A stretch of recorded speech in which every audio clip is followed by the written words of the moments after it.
Yo, it's your boy Ryan, Northwest Sports Fanatics, back at you with a new video. Today is Wednesday, July 9th, 2025, with your boy Ryan and the Northwest Sports Fanatics. Make sure you guys subscribe to the channel, smash that like button either now or on your way out.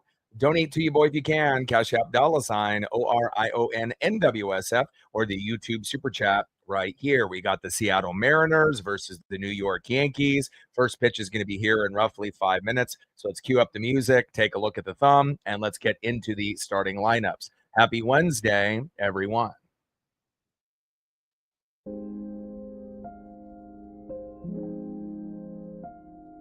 And on the thumb, on the left is Big Dumper Cal Raleigh.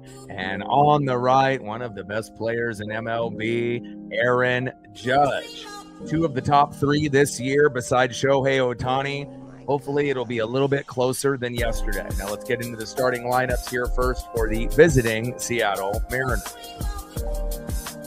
Leading off for the Mariners at shortstop, J.P. Crawford. Batting second, playing center field, Julio Rodriguez. Batting third, catching for the Mariners, Big Dumper Cal Raleigh. Batting cleanup, batting fourth, playing left field, Randy Arozarena. Batting fifth, DHing for Seattle, Jorge Polanco. Batting sixth, playing first base, Luke Raley. Batting seventh and playing right field, Dominic Canzone. Batting eighth and playing third base, Ben Williamson. And batting ninth, playing second base, Cole Young. And on the mound for the Mariners, with a 3-2 record, an ERA of 2.96, our up-and-coming stud, Logan Evans. And now let's get into the starting lineups for the home New York Yankees. Leading off for the Yankees in left field, Jason Dominguez. Batting second, playing right field, Aaron Judge. Batting third, playing center field, Cody Bellinger. Batting cleanup, batting fourth, DHing for New York, Giancarlo Stanton. Batting fifth, playing second base, Jazz Chisholm. Batting sixth, playing first base, Paul Goldschmidt. Batting seventh, catching today for New York, Austin Wells. Batting eighth, playing shortstop, Anthony Volpe. And batting ninth, playing third base, Oswald Peraza. And making his MLB debut for the New York Yankees, Cam Schlittler. Let's go, baby. We're going to be shooting for 20 likes within the first hour, 50 at the halfway point, and we'll be shooting for 100 likes on the channel, as well as 100 on the Dono train. Let's get situated here. We got a global broadcast on Prime, and I'm definitely excited to be able to see what we can do here today. Yesterday was rough. Obviously we know Logan Gilbert normally doesn't get manhandled like that. Usually 3 runs or less. Ended up giving up the big bomb to Giancarlo Stanton.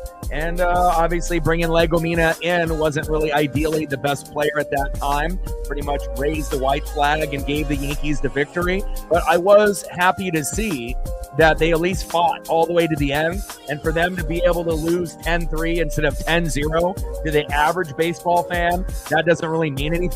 But for us, that are watching every pitch, every game, it's all about effort and energy and intensity. And how do you play when you have adversity? Do you just give up? Does everyone just, hang their heads? Or do you have some people, actually trying to be able to put some hits and runs up on the board, whether it be for personal reasons like Big Dumper Cal Raleigh for his home run total, or overall just trying to win. And so again, obviously not the greatest matchup for us yesterday, a little bit more even of a matchup today. And obviously Logan Evans on the mound, from AAA, the Tacoma Rainiers, and you got Schlittler making his MLB debut. Is he going to pitch great? Is he going to be a little off? Hopefully we can find a way to compete. Magic number will be 5 runs, 7 to 10 hits. And if we hit that number, we should have a very good chance to compete late in the matchup. And for Logan Evans, hopefully he gives up 3 runs or less. I'm hoping only 1 or 2. Obviously, best case scenario would be 0. And hopefully the bullpen will end up having Brash or Bizzardo today, and maybe even Munoz at the end. And we got Brian Wu on the mound tomorrow. A very emotional video of him calling his parents after, being introduced to the MLB 2025 All-Star Game. And, it's always cool to be able to see those moments on social media, since there's so much garbage on social media nowadays. But to be able to see how good of parents that Brian Wu has. And, it always gets emotional when you see Logan Gilbert calling the fam for the first time, George Kirby as well, on top of Julio, this being his 3rd time around. And definitely know that we're going to have a good chance with Wu tomorrow. But again, I like our chances with Logan Evans here today. He's better at home than he has been on the road. The 2 losses have been on the road. And again, this is the Yankees, so I understand that it is possible that Logan gives up 4 runs or more, but hopefully he's locked in early and we can end up competing in the matchup. And if we win today, we have a very good chance of winning the series with Brian Wu on the bump tomorrow. Let's go, baby. All day in the building. How are you? Let's get this dub, baby. Trident's up. Oh my gosh. Let's go, baby. We'll be shooting for those 100 likes and 100 on the Dono train. Appreciate you all day.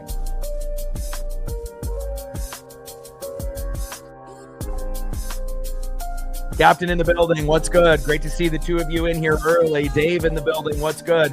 And I was having a hard time deciding what jersey I wanted to be able to wear today. If I wanted to wear a Ken Griffey Jr., if I wanted to wear a Julio, or my new Cal, City Connect. But I figured I'll save the City Connect for tomorrow for Brian Wu for extra luck. But again, we maybe have lucked out to a certain degree, because we're going to be going against Cam Schlittler, and he's making his MLB debut on top of Logan Evans, not being the best on the road so far, in his 3-2 record. All of his wins have come at home. The 2 losses have been on the road. But again, last time that we saw him, he was locked in. And hopefully we can find a way to compete and he can pitch well. But I do like our chances today, even if we were going against someone that wasn't making their MLB debut, with the simple fact that we are. As long as, Schlittler, doesn't pitch like a Paul Skeens, I think we'll be good to go. And hopefully we can get a few of the guys on early, especially at the top of the order, including JP Crawford. Hopefully that will rub off on Julio and Cal, and hopefully we get a couple homers today. We need RBIs, we need 7 to 10 hits, but the bottom line is, when you're going to be playing the Yankees or the Tigers in these next 2 series, you're going to need a minimum of 2 home runs. Unless that 1 home run you get is a grand salami or a 3-run jack. Again, but normally you're going to get a solo dinger or maybe a 2-run blast. We're going to need a couple dingers against the Yankees, and I know that we're going to play much better than we played yesterday. Let's go, baby.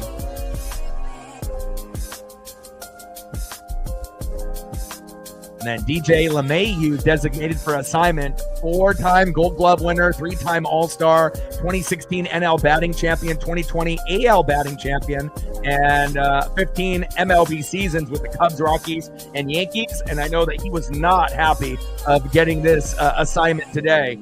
And again, sometimes there's only so much room, for a team, and hopefully LeMahieu will be able to find another destination at some point in the season. Let's go, baby.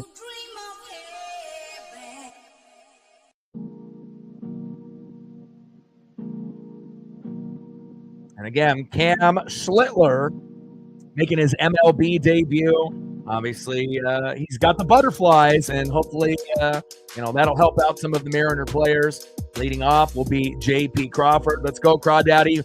We're going to go as you go. Same thing with Julio Rodriguez. We go as Julio goes.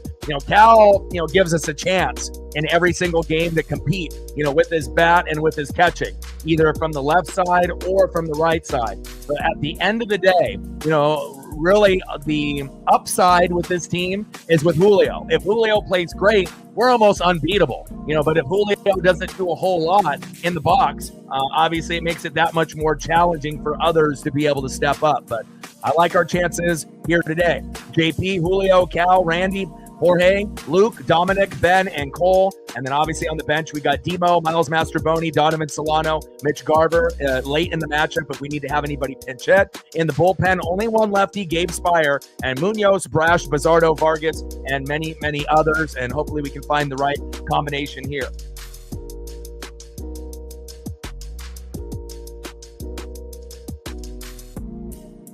Let's go, JP. We need a fast start. Daniel in the building, what's good? Like, sub, donate, comment, share. You haven't smashed that like button yet, please do. Help us get to 20 within the first hour, 50 at the halfway point, 100 overall on the likes and the dono train. First pitch, high and away to JP Crawford. Good eye by JP, especially going against a guy making his MLB debut. 1-0 count. 1-0 pitch, right there in the zone, called ball. Should have been called strike. Curious to see how this ump is going to call this game.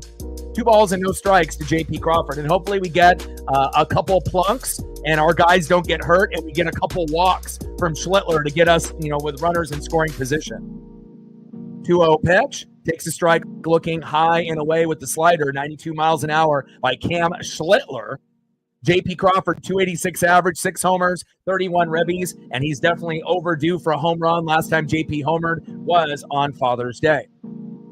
2-1 pitch, low and at the knees, paints the corner beautifully, and probably should have been strike 3. Out of the 4 pitches, 3 have been strikes.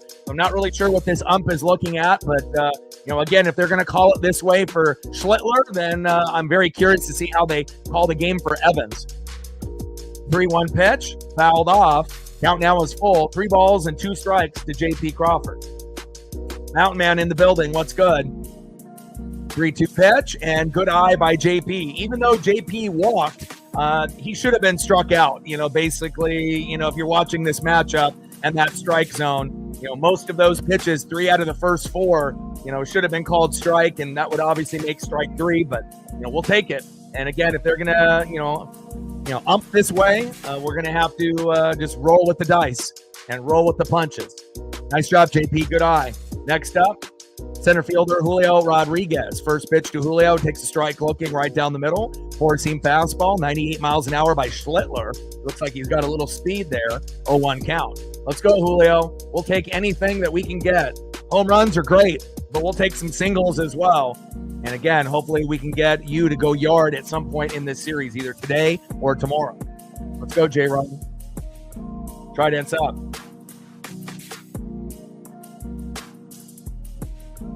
But a good sign, even though that JP should have been struck out, on strikes. But again, we'll take it. Again, we got clobbered yesterday, 10-3. So we need any help that we can get. 0-1 pitch, and Julio flies out to center. 1 away. We might have to wait for Julio's second or third at bat. Next up for the Mariners, big dumper Cal O'Reilly. Home run 36 last night, and we're looking for home run 37 here today. Trident's up. Let's go, big dumper. Let's get it, baby. And again, we'll take some singles. We'll take some doubles. But at the end of the day, we're going to be looking for the big swing at some point in the matchup, even if it's in garbage time. First pitch, high and away, fouled off. 4-seam fastball, 0-1 count. Cam Schlittler making his MLB debut. And we have big dumper, the best hitter in baseball, along with Aaron Judge and Shohei Ohtani. Big dumper, Cal Raleigh. 0-1 pitch, fouled off low and away. Cam is locked in, and so is Cal. No balls and 2 strikes. The big dumper, Cal Raleigh. Let's go, Cal. Jacob in the building. What's good? Come on, Cal. Let's go, baby. 0-2 pitch, high and away. 4-seam fastball by Schlittler. 99 miles an hour. Schlittler, he's got the heavy heat there, I see. making his MLB debut today. So it should be pretty even. With Logan Evans not being the greatest on the road and having a guy making his MLB debut, it's really going to come down to the bats and the bullpen today, more than likely. And Cal strikes out. 2 away. A rare strikeout for big dumper Cal Raleigh. He'll make up for it later in the matchup. And that's got to be thrilling if you're Schlittler, striking out Cal Raleigh. Next up, left fielder, cleanup role, 4-hitter, Randy Arozarena. Let's go, Randy. You've been fantastic for a whole month, and hopefully that will continue here. First pitch, takes a strike looking high and away, 0-1 count. 0-1 pitch, high and away with the slider, 92 miles an hour by Schlittler. 1 ball and 1 strike with a runner at first and 2 outs. We're knotted up at 0 here early, and this is a global broadcast on Prime. Yeah, this ump is very bad. Like I was just mentioning, 99, how JP should have struck out. In those first 4 pitches, 3 of them were strikes. And out of those 4 pitches, they had 3 called ball. And, we might not get anything here in the first inning. But again, I just want a game to be called fairly. And again, if they're going to call it that way, for Schlittler, I'm curious to see how they're going to call it for Logan Evans on the opposite side. So. But definitely one of the worst umps that I've seen as far as first inning. Normally I complain about the ump as the game goes on, but I don't think I've seen an ump this bad as far as like the first batter, that off on his calls. But, it is what it is. 1-2 pitch. That one's fouled off by Randy Arozarena. 100 miles an hour by Schlittler. He's got that high heat, I see, making his MLB debut. Top of the first, 0-0, Mariners and Yankees. Oh, yeah, 100% agree. Like I said, we'll see if he gets better, but I would say these umps that we've seen these, last 2 games might be the 2 worst I've seen in a couple weeks. And I'm doing every game, from beginning to end. So, I'm pretty familiar with all the umps in the American and National League, depending on who we play. So, but hopefully it'll be better as the game goes on. And down goes Arozarena, and that is out number 3. All right, let's go to the bottom of the first inning and see who's up here for the Yankees.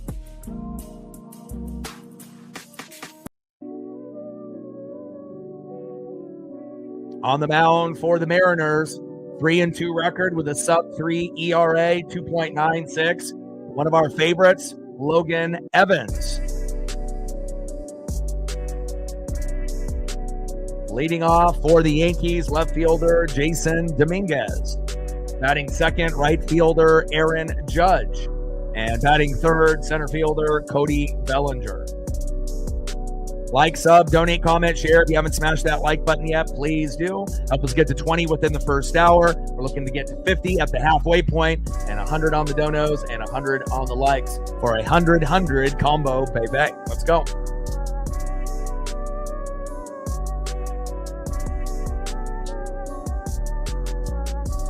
Yeah, should be a pretty even matchup, and we'll see how it goes. Obviously, bats, coming alive for both teams are going to be very important. You want to get off to a fast start, and obviously bullpen will be a very critical, move in this game, depending on how long Schlittler and Evans go. If they both pitch well, they may go 6-7 innings. If they don't pitch well, they might be both out by the 5th. So we'll see where this game kind of goes. But again, this is a must-win game for us, to try to get it tied up 1-1. And then we got Brian Wu on the bump tomorrow, which we feel very confident. Our number 1 pitcher on the Seattle Mariners in 2025, an all-star at that. And normally when Wu is on the mound, we typically win. So we'll see where it goes. But again, it's going to be tough here in the Bronx. Bottom of the first, 0-0, Mariners and Yankees.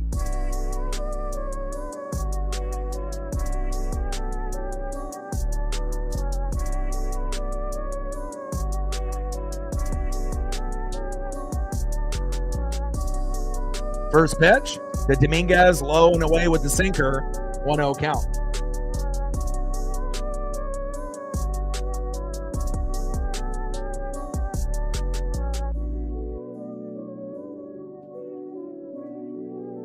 Let's go, Logan. Wheelie deal, baby. 1-0 pitch. High and away with the cutter.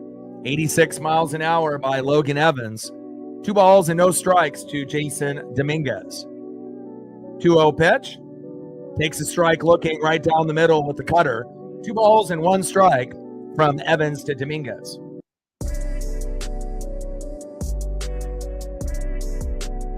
2-1 pitch, fouled off right down the middle with the sweeper. 2 balls and 2 strikes to Dominguez.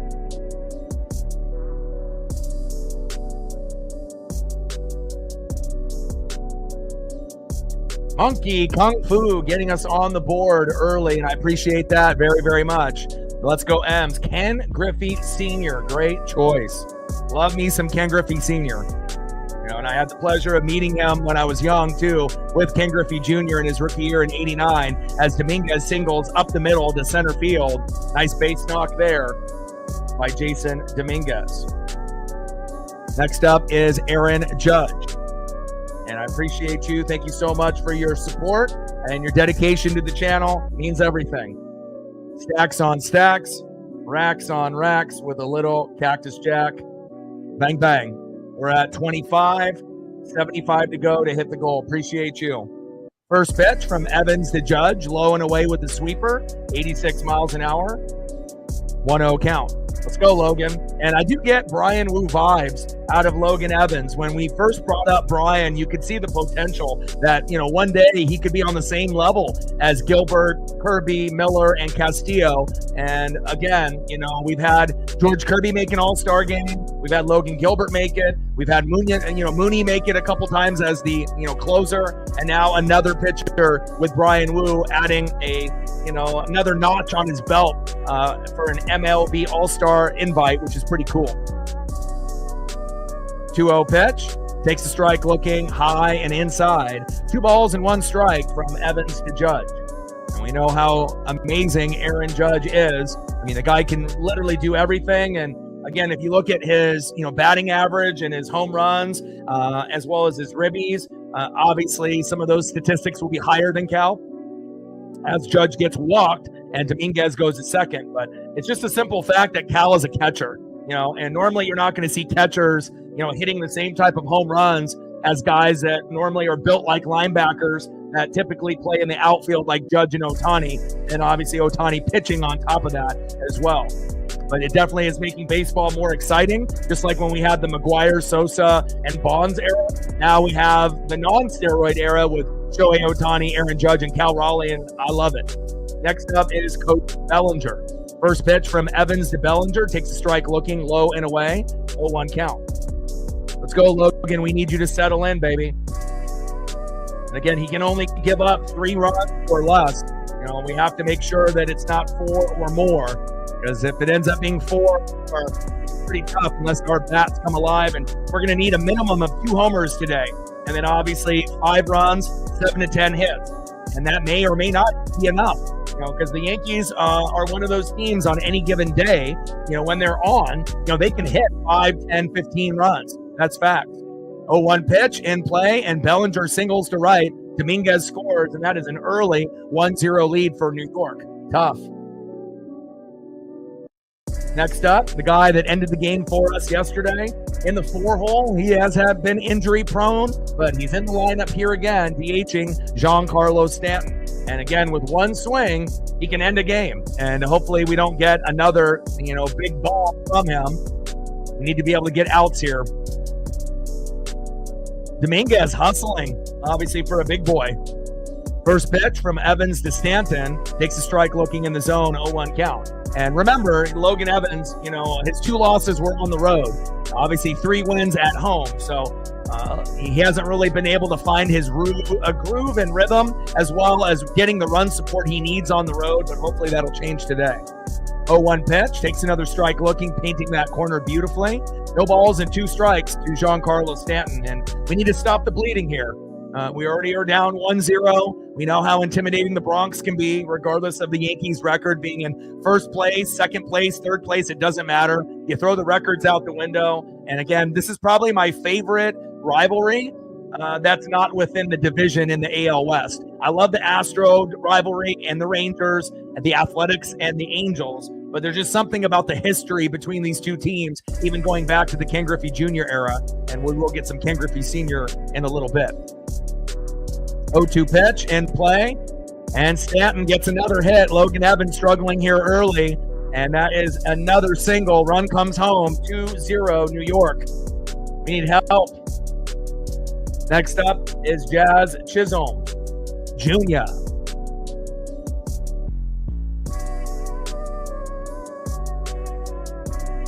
I'm not really too surprised, though. You know, again, Logan Evans is extremely raw, but again, does pitch better at home than he does on the road. And, you know, even if we end up getting down by a few runs early, if the bats can come alive, which I think they can, you know, I don't think it'll be as bad as it was yesterday.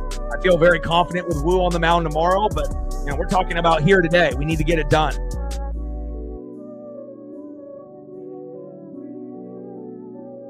Shows you know, when New York is on, you know, they're tough to beat. They got a lot of good hitters. Hell, they ended up, you know, releasing DJ LeMahieu, and I know he wasn't too happy about that. They got a lot of guys on this team, you know, even though they were in first place for quite some time. In play, and Chisholm gets a hit, grounds out to second. Bellinger scores. We finally get an out, but then another run comes aboard. 3-0 Yankees. Brutal start here for Logan Evans. This is what we needed him to give up for his whole 6 innings, not giving up 3 in the first, but that's what happens when you send a guy down when he plays well. You should have kept him up.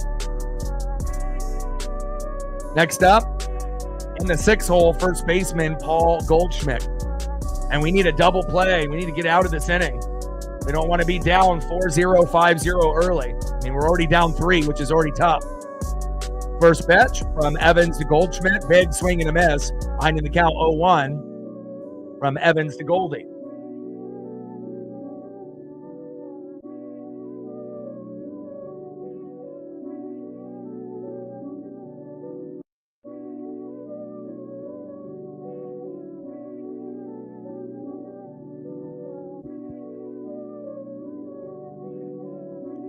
Oh, 1 pitch in play, and Goldschmidt grounded out to the shortstop. Stanton the third, 2 away. All right, 1 more out, and then we only give up 3, and we just have to do our job. You know, they're going to do them. They're going to get their hits and their home runs and their RBIs. We just need to be able to put our head down and try to match their production. Next up is catcher Austin Wells. First pitch, low and away with the changeup, 1-0 count. 1-0 pitch, takes a strike looking high and away with the cutter. 1 ball and 1 strike with a runner at third and 2 outs. Evans getting roughed up early, no home runs yet, but a lot of back-to-back hits, and that'll definitely do it. 1-1 pitch, low and at the knees, 87 miles an hour with that changeup.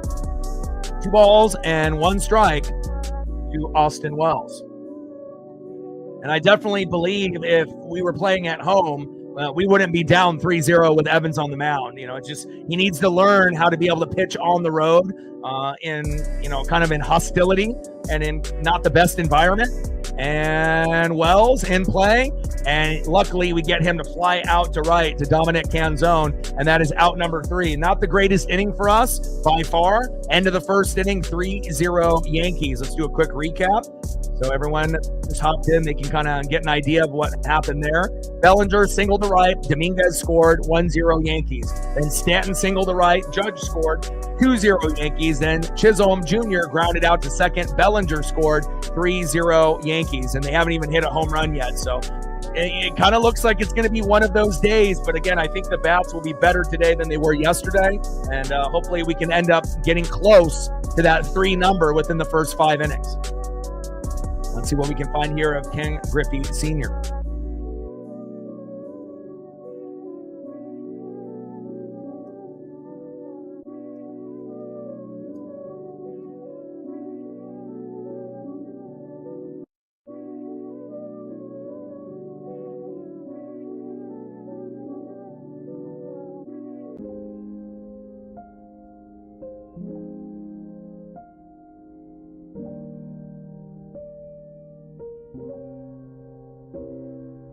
Love me some Ken Griffey Jr. and Ken Griffey Sr., baby.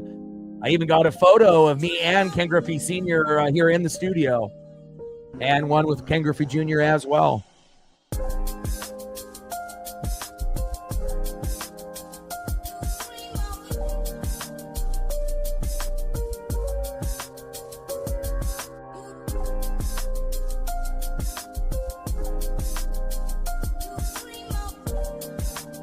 Love this era.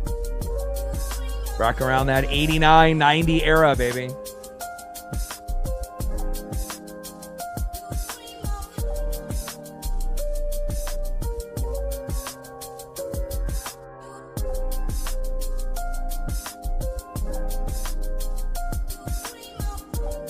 Love father-son combos.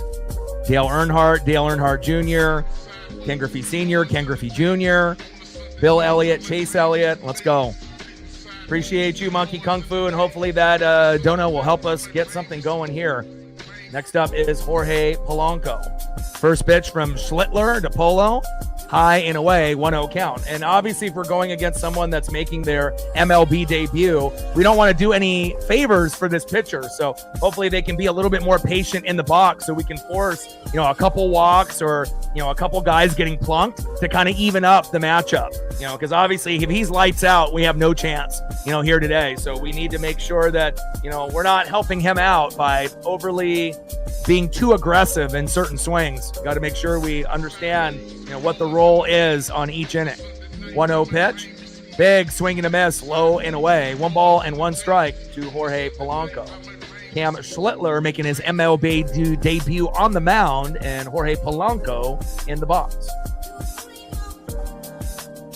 Let's go, Polo. 1-1 pitch. Low and away. 2 balls and 1 strike to Jorge Polanco.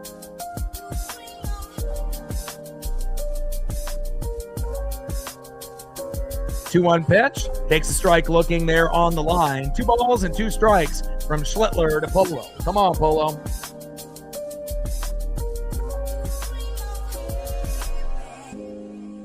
$25.75 to go.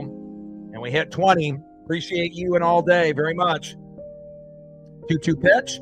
High and away with a curveball. Count is full. 3 balls and 2 strikes from Schlittler to Polo. And again, all we need is a couple walks, to lead into a couple back-to-back hits, and we can get right back into this game. It might just be one particular inning, but again, we want to make sure if he's going to walk or plunk a couple guys, we need to make sure those guys come home. And that would mean that we're going to have to hit a couple homers.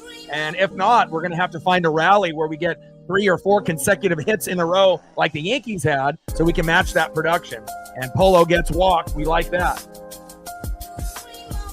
All right, next up is Luke Raley. Let's go, Luke. If Luke bunts towards third base, I think both will be safe at first and second for Polo. But again, we'll see what kind of strategy that we're going to end up doing here. You got to be able to be creative to play small ball. We're already down 3-0. Evans has already been rattled. Hopefully, he's clean the rest of the way. Because if he only gives up 3, for the next 5 innings, I still think we have a good chance. But again, it may end up being a little tougher if they continue this. Raley grounds out into the double play. Not what we wanted there, Luke. We needed a bunt towards third base, not you to hit it into a double play, my guy. Come on, Luke. Rough start with a double play right out of the gates, especially when you get a guy walked. Next up, Dominic Canzone. And his bat has been pretty hot as of late. First pitch, high and away, 1-0 count.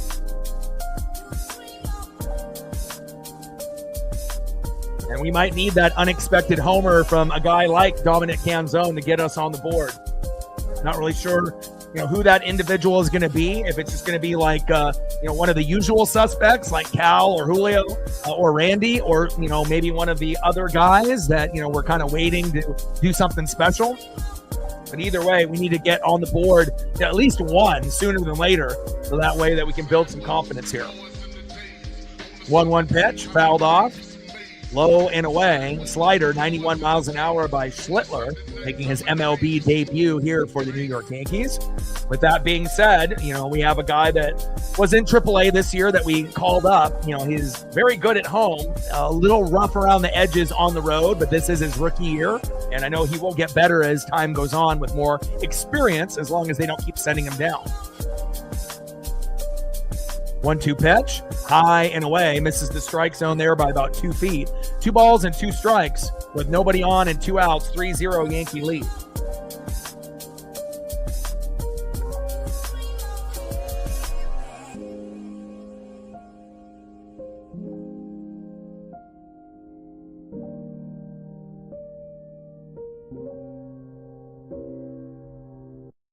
Two pitch, and Canzone reaches on an infield single to third. Nice hustle, Dom. There we go. You got to make sure you appreciate every single at bat, and again, you never know when that rally is going to come. We're very good with 2 outs, and again, we just need to get to 1. We don't need to tie the game up right away. We just need to stop the bleeding. Next up is Ben Williamson.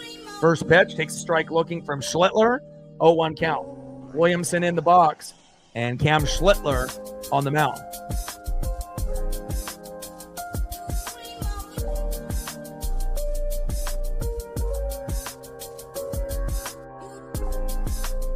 No play from Peraza there at third, which is good. 0-1 pitch, fouled off, high and inside. No balls and 2 strikes from Schlittler to Williamson.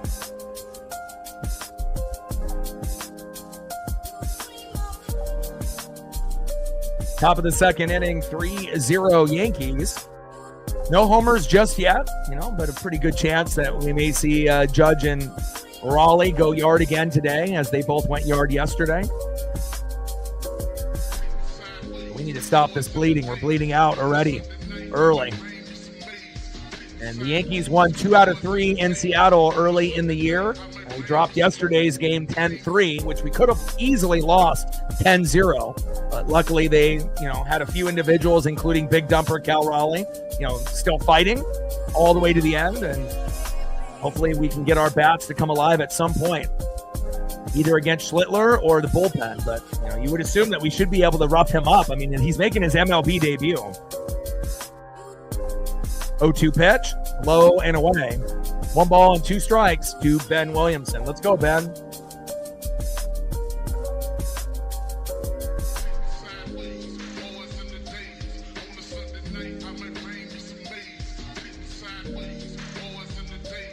Zay in the building. What's good, brother? 1-2 pitch, low and away with the slider, 93 miles an hour by Schlittler. 2 balls and 2 strikes with a runner at first and 2 outs.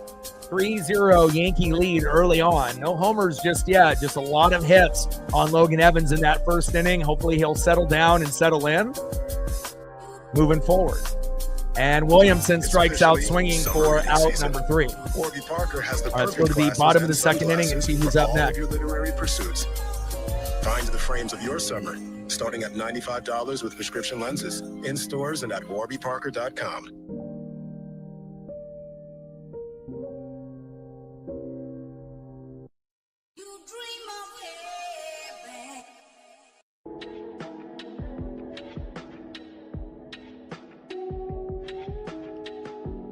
Next up for the Yankees in the 8-hole, shortstop Anthony Volpe.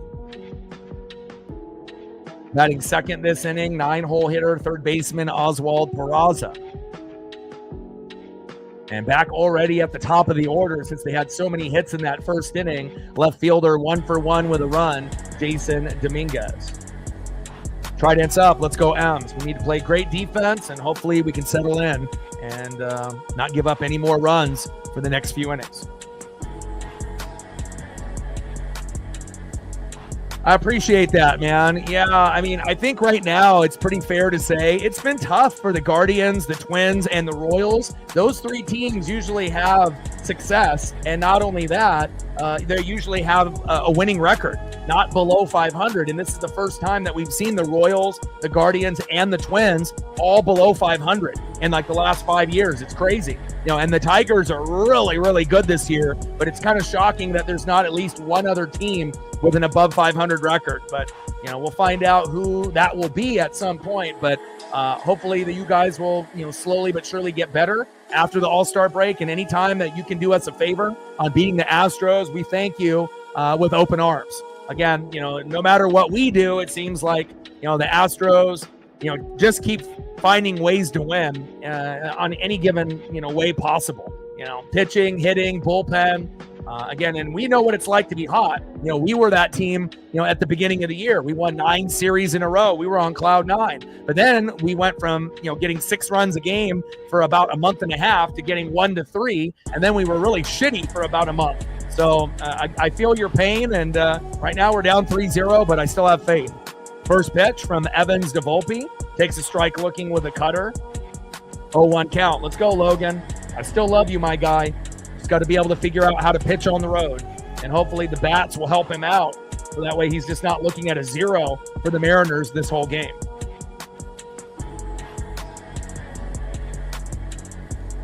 Scored 17 in the last 2 and scored 15 in the 10 before. Ouch. 0-1 pitch in play. And Volpe single right. And Volpe trying to go for 2 and got him. Good throw there. There we go. And again, they're overly aggressive. And I was about to say, hell, if Volpe, one of their worst players this season, is getting easy hits, we're in trouble. Next up, first pitch to Oswald Peraza, and he lines out to right. 2 away. And again, that is good because obviously if Volpe was safe at second, who knows how many more runs they score. So that goes from, being maybe a guy at second with 1 out, now with 2 outs and nobody on. Let's take advantage of that. Next up is Jason Dominguez. First pitch, high and away with a cutter.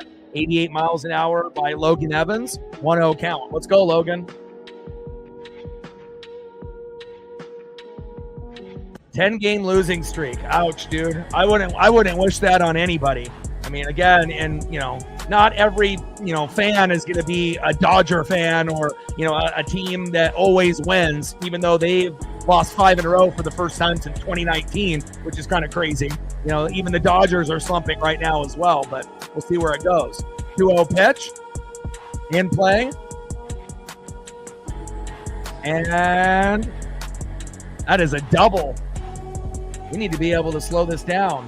Jason Dominguez, I was hoping that wasn't going to be a homer there. But anytime you end up getting a ground rule double or a double, it always makes you nervous for that next batter. Next up, 0-for-0 with a run and a base on ball, Aaron Judge.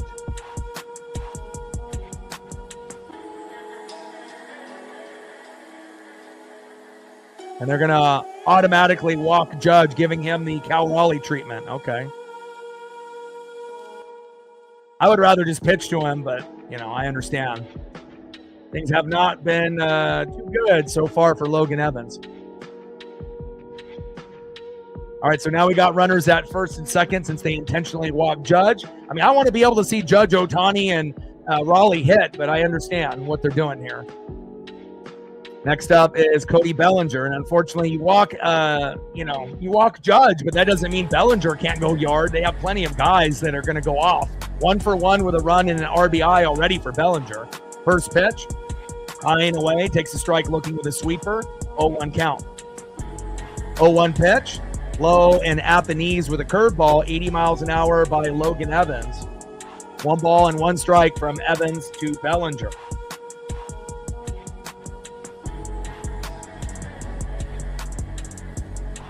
1-1 pitch, fouled off right down the middle. 1 ball and 2 strikes with runners at first and second and 2 outs. 6 in a row now. They lost today again. Wow. That's crazy, man. It shows you can even be a powerhouse team, but if you got injuries to your pitchers or the hitters are just off, or you have some injured, everyday guys, playing offense and defense, or you just run into a team that's hot and you're struggling. There is not really one team that is head and shoulders above everyone else. There's a lot of good teams this year in the MLB. 1-2 pitch, low and away, misses the plate by about 4 feet there. 2 balls and 2 strikes with runners at first and second and 2 outs. 3-0 Yankees. In play, and Bellinger grounds out to first, and that is out number 3. So looks like that intentional walk to Aaron Judge was a smart idea there, and even though it was terrible for Logan Evans in that first inning, he gives up nothing in the second, even though he might have given up a hit here and a walk there. Again, it's all about just settling down, and we've seen the Mariner pitchers do that. We've been really, really good, against teams like the Pirates, who aren't the greatest, winning 6-0, 1-0, and 1-0, looking fantastic with Brian Wu, Luis Castillo, and George Kirby. But then you get roughed up, obviously going on the road, with Logan Gilbert, who normally is our 1 or our 2. And then obviously here, Logan Evans getting the same type of treatment that Logan Gilbert got just a little bit earlier in the matchup. All right, end of the second inning, 3-0 Yankees. Let's try to get on the board and get 1 this inning, and then we can kind of just chip away.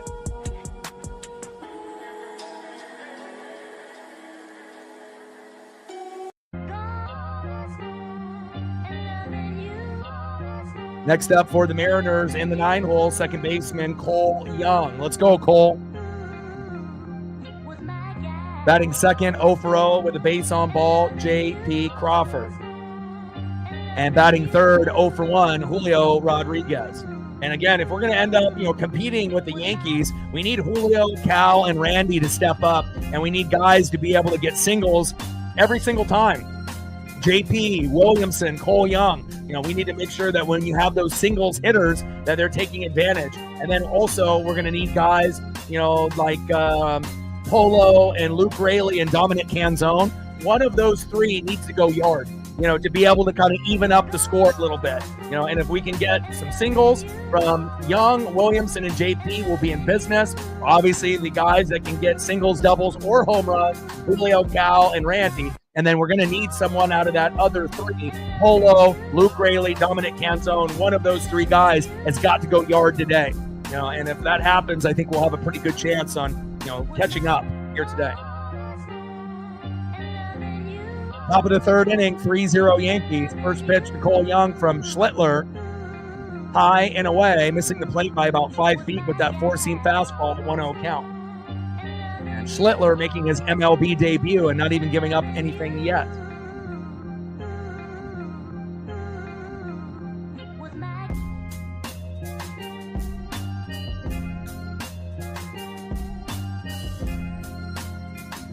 One 0 pitch. Takes a strike looking right down the middle. 1 ball and 1 strike from Schlittler to Young. Top of the third, 3-0 New York lead. Come on, Cole.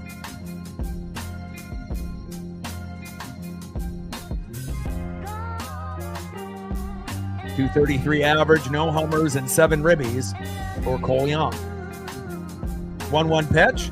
Takes a big swing and a miss right down the middle. 1 ball and 2 strikes with nobody on and no outs. We're down 3-0. But again, if Evans doesn't give up anything else in the next few innings, we should be good to go.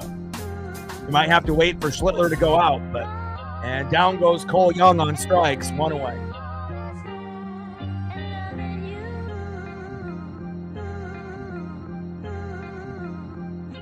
Next up for the Mariners, shortstop J.P. Crawford, 0-for-0 with a base on ball. And again, hopefully JP can get on with a single or a double, and we just need someone to start the rally. Unless, Schlittler ends up getting tired by the 4th and the 5th and having a fucking meltdown. All it takes is 1 inning of a pitcher to have a meltdown where we can get 3 runs and tie it up. So, if we just play our everyday routine, we might be able to get a run off an RBI or a home run. But again, we're looking for that epic meltdown, so that way we can, score 1, 2, 3, 4 runs in a single inning and get right back in it. 1-0 pitch, high and away. 2 balls and no strikes to J.P. Crawford. Let's go, Crawdaddy. We need you, baby. Let's go, J.P.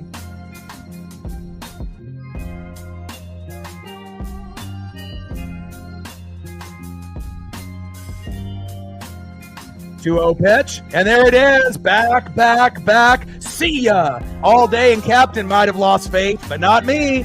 Solo dinger, J.P. Crawford.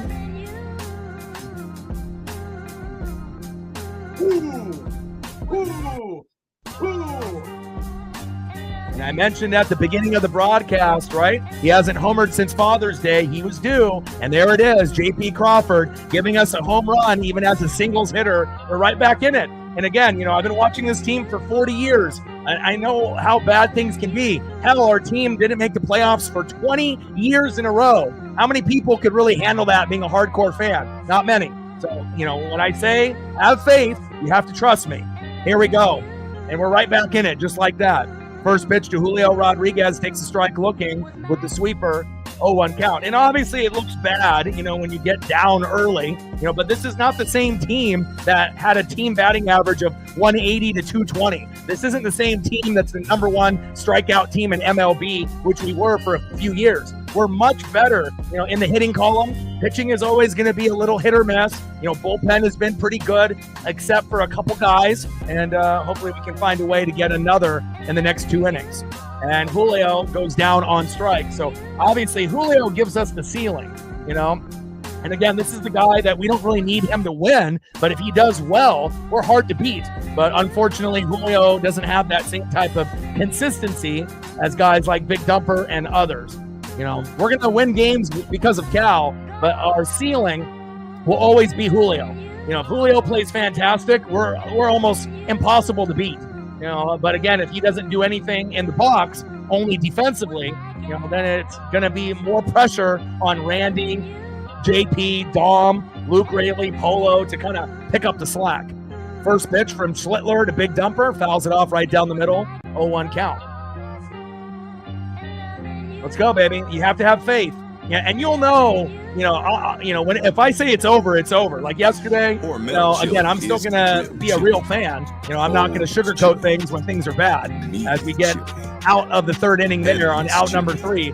And obviously can't get anything early here with the, Julio Rodriguez and Cal Raleigh, but it's okay. JP Crawford, first homer since Father's Day. We needed it. And again, the Mariners are just going to have to wait and chip away.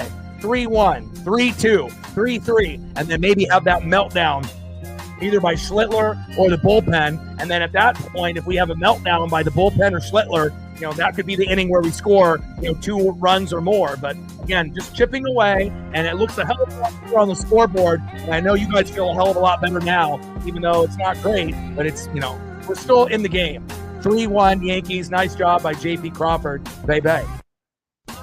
And it's like you expect others to step up, like maybe Julio to get that home run or Cal, but nice to be able to see JP Crawford doing his job and helping the team. Let's go.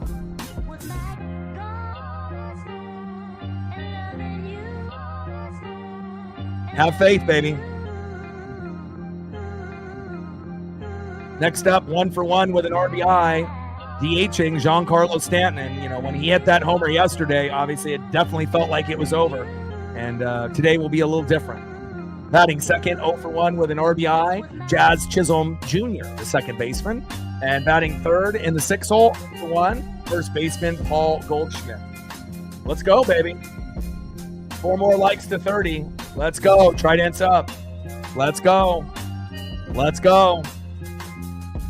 Hey, it's all good. Again, there's going to be a lot of people, that are going to be wearing their heart on their sleeves. And, I'm just like you guys, this is my full-time job, but again, we're going to call a spade a spade. We're not going to sugarcoat things when we know it's over. When I say it's over, it's fucking over probably 99% of the time, unless we have like an epic comeback in like the 9th inning, right? In those type of scenarios. But when you get blasted about halfway through the game and the bats haven't been coming alive and you end up getting down 5-0 or more, it's going to be pretty tough. But again, I don't really feel the same way as I did yesterday. First pitch from Evans to Stanton. Takes a strike looking high and inside, 0-1 count.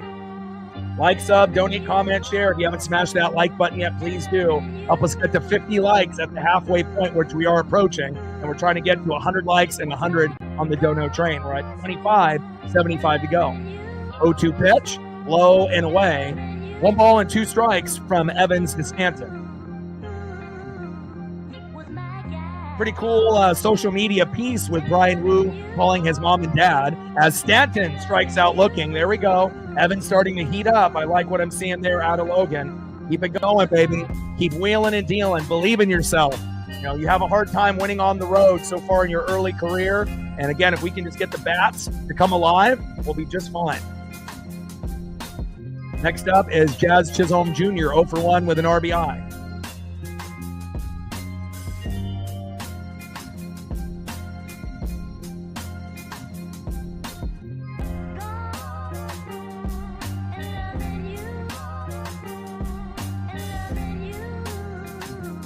Bottom of the third inning, 3-1 Yankees.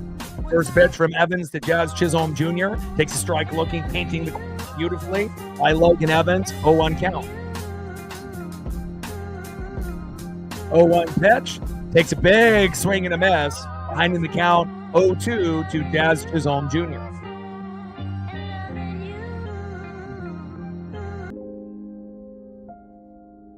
Bottom of the third, 3-1 Yankees.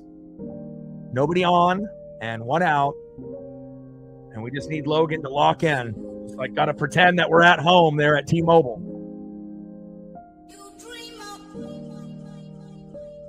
.245 average, 15 homers, and 40 ribbies. You know, for a guy that looks like a J.P. Crawford or a D. Gordon type of body frame, but he's got a lot more power in that bat, let me tell you.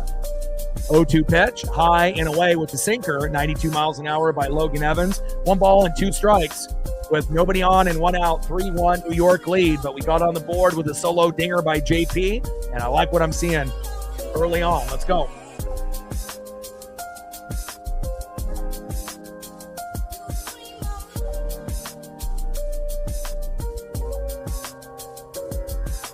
One-two pitch, low and at the knees with the cutter. 2 balls and 2 strikes to Chisholm Jr.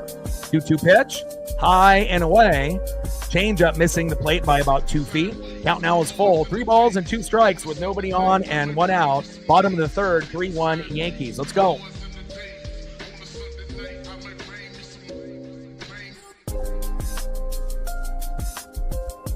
In play, back. See ya! Jazz Chisholm with a solo dinger to center field over Julio's head. 418 feet. 4-1 Yankees. Brutal. Was not expecting Jazz to be like JP and Homer, but I guess that's what happens when you go to Jazz right down the middle. Next up is Paul Goldschmidt.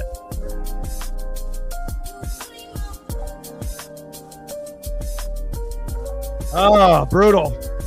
Going to make it that much harder to come back. But again, at least we got JP with the homer, and we'll hopefully get another homer. You know, maybe need 2 more at this point. And if we get 2 more, they can't be solo dingers. We're going to need at least one of the dingers to be a 2-run jack or a 3-run jack to get back in this. First pitch from Evans to Goldschmidt. Takes a strike right down the middle, 0-1 count. 0-1 pitch, fouled off right down the middle. Behind in the count, 0-2 from Evans to Goldschmidt. And hopefully we can end up getting at least another run in the top of the fourth to be able to get it to 4-2. 0-2 pitch, low and away with the curve. 1 ball and 2 strikes with nobody on and 1 out. 4-1 Yankee early lead.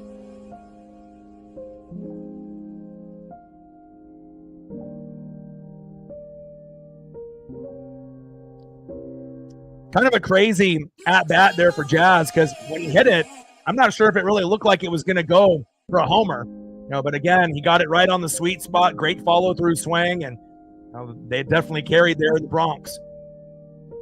1-2 pitch, fouled off, high and away. 1 ball and 2 strikes from Evans to Goldschmidt. And we definitely need to stop the bleeding. We can't let them score any more this inning. Got to keep it at 4.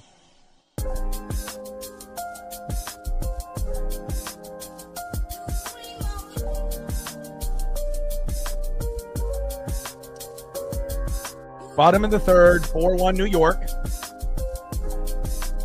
1-2 pitch, high and inside.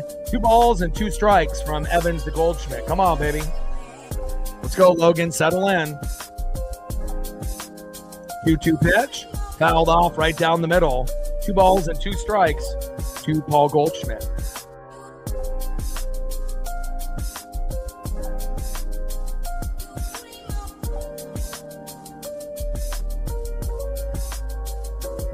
It's always going to be tough, you know, going against teams like the Yankees or the Tigers, you know, and again, it's like everything has to go right. You know, pitching has to be great. Bullpen has to be great. You know, singles hitting has to be great. Power hitting with home has to be great. Like, you know, you're not going to be able to beat a team like New York by just kind of half-assing it, especially in the Bronx, as Goldschmidt pops out to first, 2 away.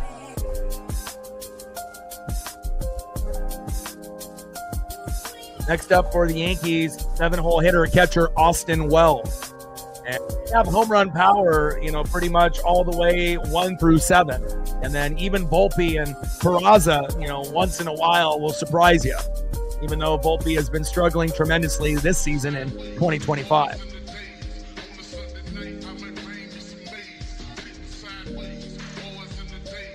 Nice out there by Rayleigh.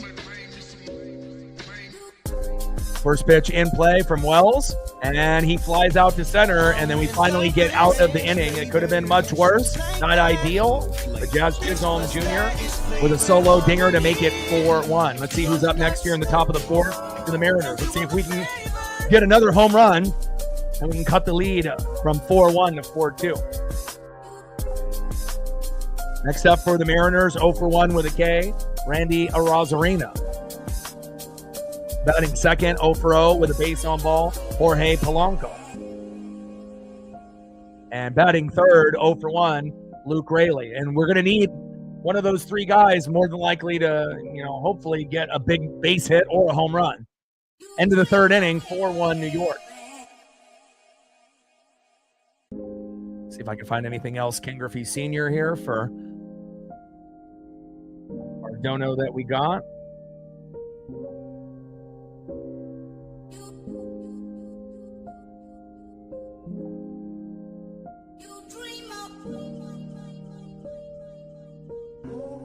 Rough start, but again, it's not how you start, it's how you finish.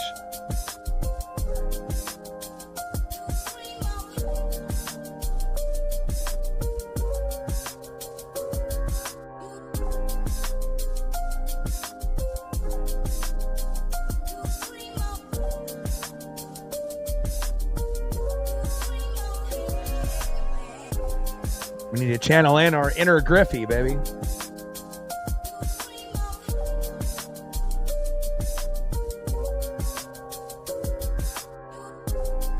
Obviously, the resolution on some of the older photos, not the greatest, but that one is.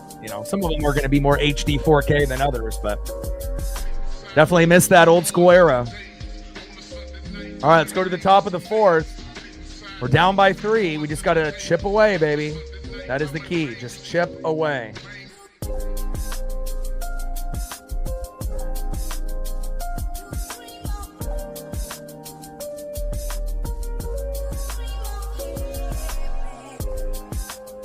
Yeah, Steph, I mean, that's, who Julio is. We have to come to the realization that, even though Julio has made 3 All-Star games, he didn't deserve it really this year.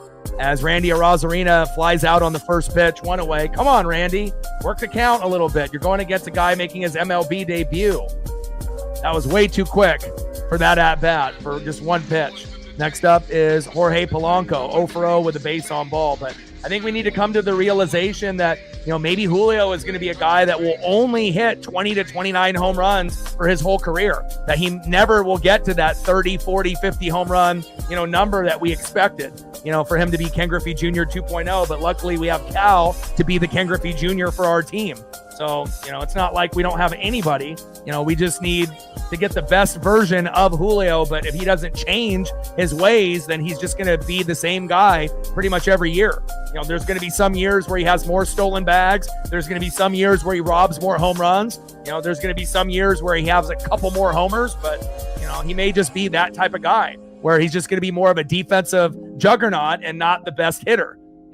Pitchers have figured him out, and if he's not willing to adjust to a torpedo bat or to watch more film, then this is maybe the Julio that we're going to get for the next 10 to 15 years. But with that being said, if we can add on some other players, like Eugenio Suarez or Naylor, O'Hearn, where Julio doesn't have to be the second, guy in the lineup with all that pressure. He can end up having a role like a Teoscar Hernandez on the Dodger, where you got Mookie, Freddie, and Shohei ahead of him. There's no pressure. Right now, Julio still thinks he's the face of the franchise, and he's, either thinking in his head he's the number 1 guy or the number 2 guy with Cal. If we can have Julio be like the 4th or the 5th guy, maybe we can get more production like Randy has in the last month rather than what we've been getting out of Julio.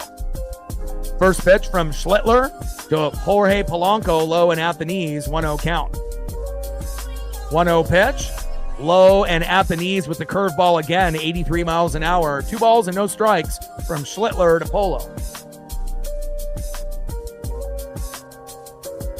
Now, if you check my, page itself, it'll go over all of that. And here's Polo, baby. Back, back. See ya. I told y'all. We're back in it, baby. And Polo with a solo dinger. Let's go. My ESP is on point. I'll tell you who's going to homer or who needs to homer, based on the guys. And if we're not going to get the production out of Julio, Cal, and Randy right away, we need the others to step up. And I did say we need a couple home runs. We got one from JP. Now we got one from Polo. And once we get two, there's a good chance that we're going to get 3 or 4 in the game. Let's go. Tridents up. Nice job by JP Crawford and a nice job by Jorge Polanco. Let's go, baby. Let's go. We're not done. We're not out of it. Next up is Luke Raley. First pitch, takes a strike looking on the line, low and away, 0-1 count. 0-1 pitch, takes another strike looking, behind in the count, no balls and 2 strikes from Schlittler to Luke Raley. Let's go. And I know when we end up getting down 3-0, it's very easy to be negative. It's very easy to give up, and turn the game off or go, run some errands or fold laundry or listen to music or get pissed off. But again, when you play a team as good as New York, regardless of their record, if they're in first place, second or third in the AL East, it's never easy playing them at T-Mobile or in the Bronx. It's a tough matchup, and we have great history with this team. You just have to have the faith. Now, eventually the bats and the pitching will, be on the same point. And Raley flies out to third base, 2 away. But we just got to chip away and make sure we keep it somewhat close. Next up is Dominic Canzone. And this would also be a game that would be great for Dom to homer as well. We got a few guys that, in the lineup that are home run hitters. And then we got, a few guys that are more primarily singles hitters, like Cole Young and Ben Williamson. But then you got a guy like JP that can do it all. Singles, doubles, triples, or a home run. Hasn't homered since Father's Day. Homered today. And again, that's why it's important to keep up with the last time that they homered. So that way we can have good predictions in the streams. Let's go. We're back in it, baby. 0-1 pitch in play. There are many ways to dress. And Canzone grounds out to first base, and that is out number 3. So we weren't able to, get more than just one run with our home run innings, one by JP and one by Polo. But if that's how it's going to be, hopefully we can keep their score, the same, and they don't continue to keep, increasing the score on the scoreboard. But eventually we're going to get it to 4-3 and 4-4. But we just have to hope that they're still at 4 when we get to their number. Let's go to the bottom of the 4th, 4-2 New York. Great job by Polo. He got the message. He got my text message. JP, he got my phone call. 4-2 Yankees. Let's see who's up next here for the Yankees. Next up, 1-for-1 in the 8-hole, shortstop Anthony Volpe. Batting second, 0-for-1, third baseman Oswald Peraza. And back at the top of the order, actually having a good game for once against the Mariners, 2-for-2 with a run, Jason Dominguez. Tridents up. Let's go M's.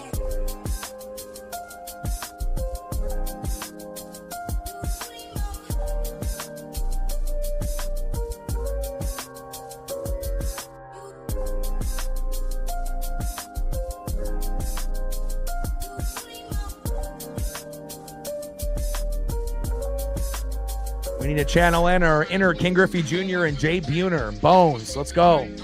Let's go, baby. We're still in it.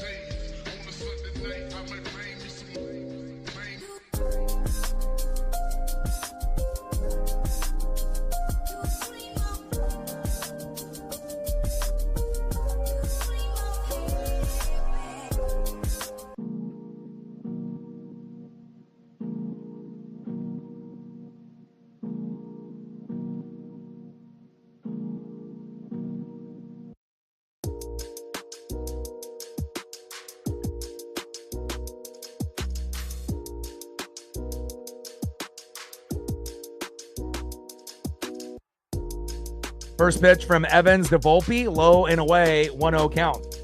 Well, if we're really being honest about it, Steph, most of the guys in the lineup, you have a little bit more faith that they're going to do something. But again, you have to realize how much pressure, and the contract, and all of, the things that Julio, has done early in the career, and all of those high expectations that we have, and maybe expectations are a little too high. as we get him to ground out, throw to first, 1 away. Down goes Volpe. But again, I feel like the fan base's expectations of Julio need to be a little tempered. He's not going to be a guy that is going to be hitting 30, 40, 50 home runs every year. We have to come to the realization that this is Julio, who he is. He's going to be an amazing 10 out of 10 defender, but in the box, he's going to be like a, 1 out of 10. Every once in a while, he'll end up hitting a homer or getting a hit or two. And there are going to be months where he's incredibly hot, where he could hit like 10 homers in a month. But there's also going to be 2 or 3 months of, kind of lackluster, underachieving baseball. And it's going to be disappointing. He's just going to be a 20 to 29 home run hitter, it looks like. 0-1 pitch in play, and Peraza grounds out to JP. Throw to first. There we go. 2 away. Starting to gain a little momentum now. Next up, 2 for 2, Jason Dominguez. Don't even get any ideas, Jason. We need to make sure he goes 2 for 3 here. First pitch, high and away. 1-0 count. Let's go, Logan. Finish strong, and obviously not ideal, giving up 4 runs. But again, you haven't been very good on the road so far in your early career, but I know he will adjust as the years go on. 1-0 pitch, takes a strike looking right down the middle. 1 ball and 1 strike from Evans to Dominguez. Let's go, baby.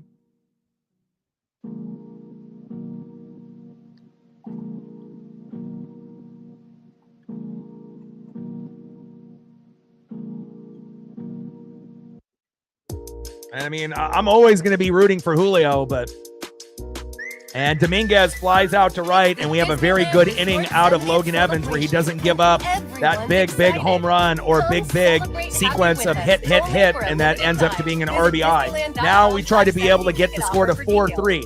The sports gods are listening.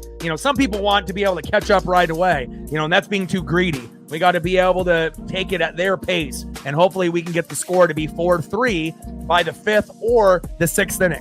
And then if that happens, we're right there. And again, we just want to be as close as possible by the time we get to the 7th, 8th, and 9th inning. Let's go to the top of the 5th and see who's up next here for the Mariners. Next up, 0 for 1 with a K, Ben Williamson. Batting second, 0 for 1 with a K, Cole Young. And batting third, 1 for 1 with a run, RBI, base on ball, and a solo dinger, J.P. Crawford. Let's go, Crawdaddy. Maybe this will be one of those games where we can get JP to hit a second homer, or Polo hits a second homer. But once we get 2, there's a good chance that we might be able to hit a 3rd and a 4th before the game is over. And hopefully those won't be solo dingers. Let's go. And you got to think also, too, if Evans didn't have such a bad first inning, what's the score? Maybe the score is 3-2 or 2-2, But again, when you get a guy that's, kind of new to the game, being in AAA, should have never sent him down when he pitched that gem, a few weeks back where he went 8+ innings. It was one of the best starts out of any Mariner pitcher to go 8 innings since Gilbert did it in 2024. And that kind of, slowed his growth a little bit. I've never seen a guy do well and get sent down. That was something the Mariners should never, ever do again. And we didn't really have good karma after that. Top of the 5th inning, 4-2 Yankees. First pitch from Schlittler to Williamson, fouled off right down the middle, 0-1 count.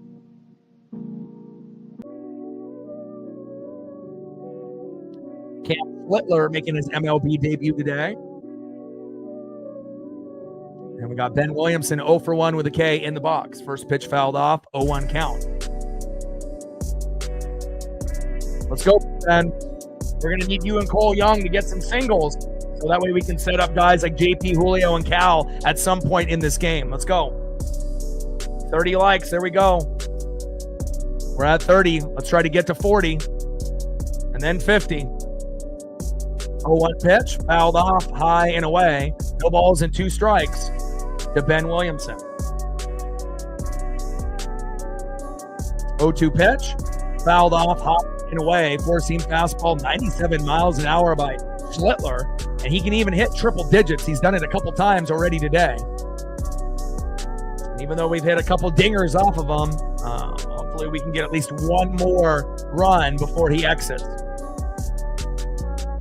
Top of the 5th, Yankees up 4-2 on Seattle.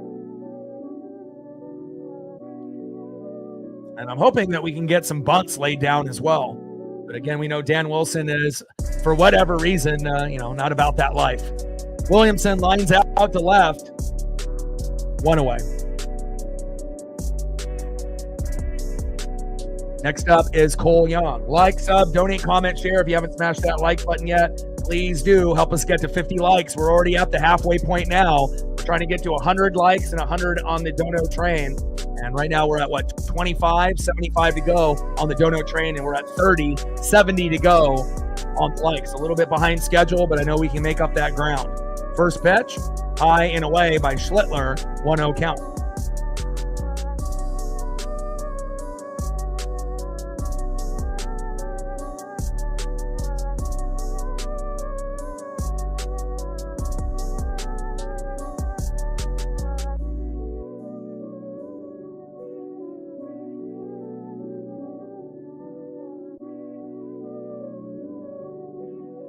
One pitch, high and away with that slider. 2 balls and 1 strike with nobody on and 1 out. 4-2 New York. You just look up on Google, New York Yankees, or Yankee Stadium capacity, and then it should tell you how many people exactly. 2-1 pitch, fouled off right down the middle. 2 balls and 2 strikes from Schlittler to Cole Young.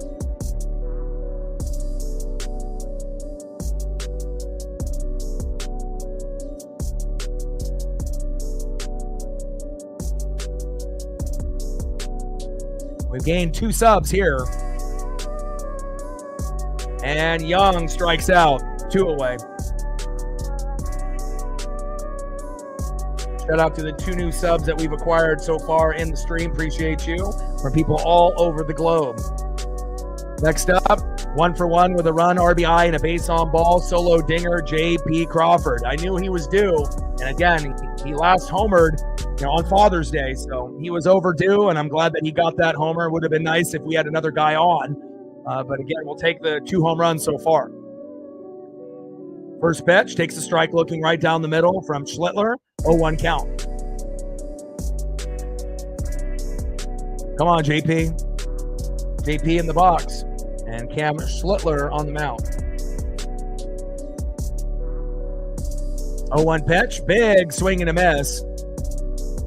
No balls and 2 strikes to J.P. Crawford. Come on, J.P.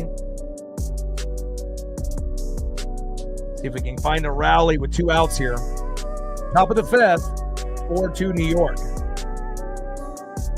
0-2 pitch, fouled off low and away with a curveball, 86 miles an hour by Cam Schlittler. No balls, 2 strikes, nobody on, and 2 outs. Yankees with a 2-run lead here in the top of the 5th. Global broadcast here on Prime.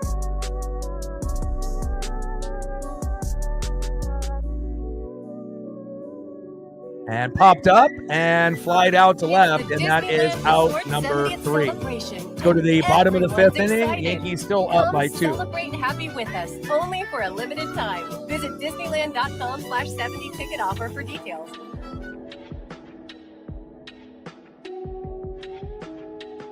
Next up for the Yankees, 0 for 0 with a run and 2 walks, Aaron Judge. Batting second, 1 for 2 with a run and an RBI, Cody Bellinger.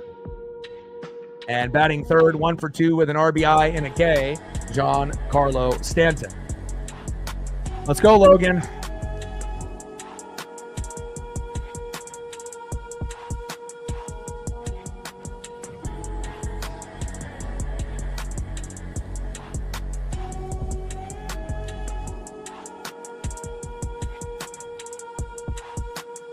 So it looks like Yankee Stadium capacity is 46,537. Standing room, 52,325.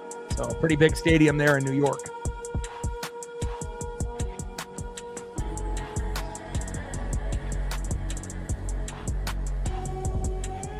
Come on, baby. Let's go. Got to have a throwback type of performance.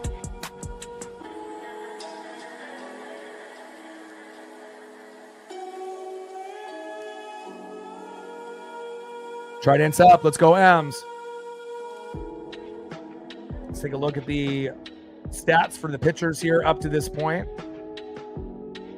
All right, Logan Evans, 4 innings pitched, 6 hits, 4 earned runs, 2 walks, 1 K, 59 pitches, 39 strikes, 3.44 ERA. And that's who, Logan Evans is not typically that type of player at home, but on the road, he's still trying to figure it out. And then with Cam Schlittler making his MLB debut, 5 innings pitched, 3 hits, 2 earned runs, 2 walks, 6 Ks, 68 pitches, 47 strikes with a 3.60 ERA. First pitch to Aaron Judge from Logan Evans. Big swing and a miss, 0-1 count.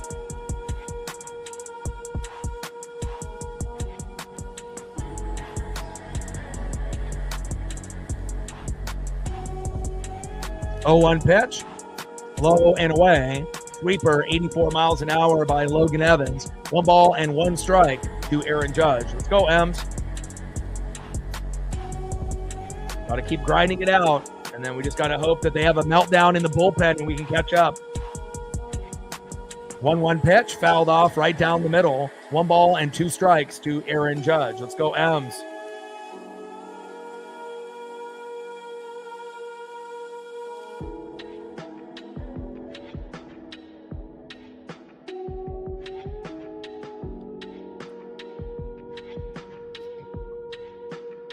One-two pitch, low and away. This is the strike zone there by about 3 feet.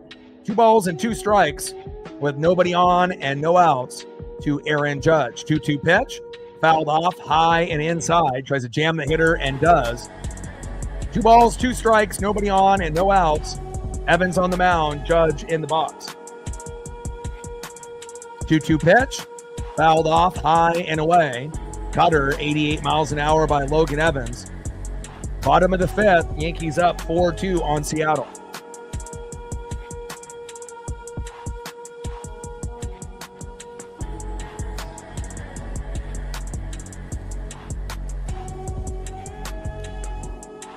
Come on, Logan, finish strong.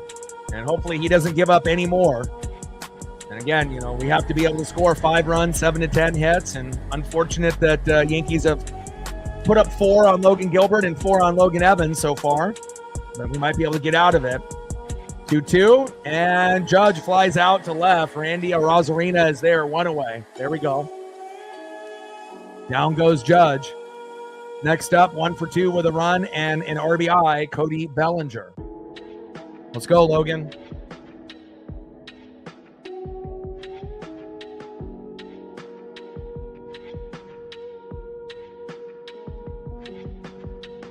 First pitch from Evans to Bellinger. Takes a strike looking high and away. Sweeper, 83 miles an hour, 0-1 count.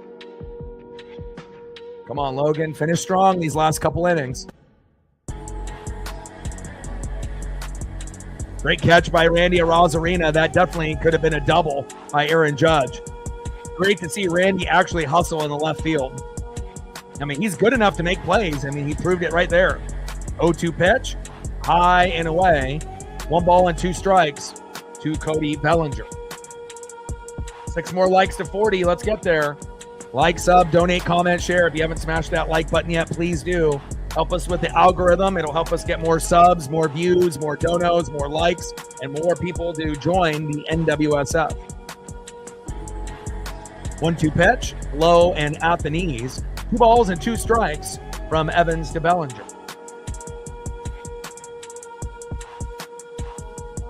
2-2 pitch, high and away. Count now is full. 3 balls and 2 strikes with nobody on and 1 out. Evans on the mound. Cody Bellinger in the box. Let's go, Logan.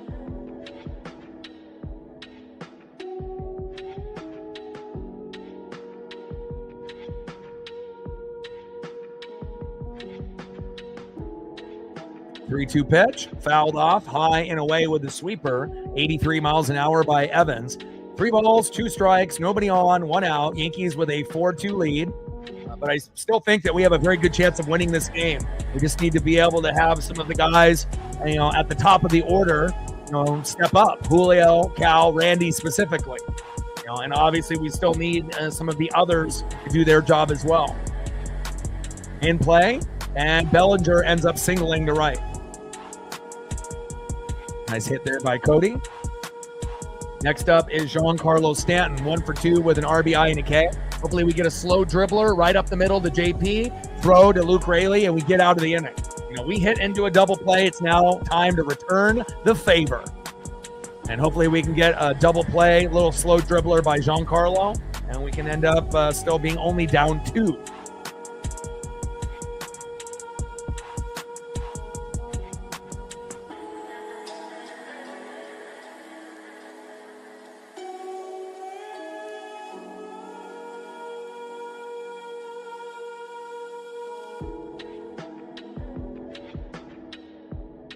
.73 pitches on the pitch count for Evans so far.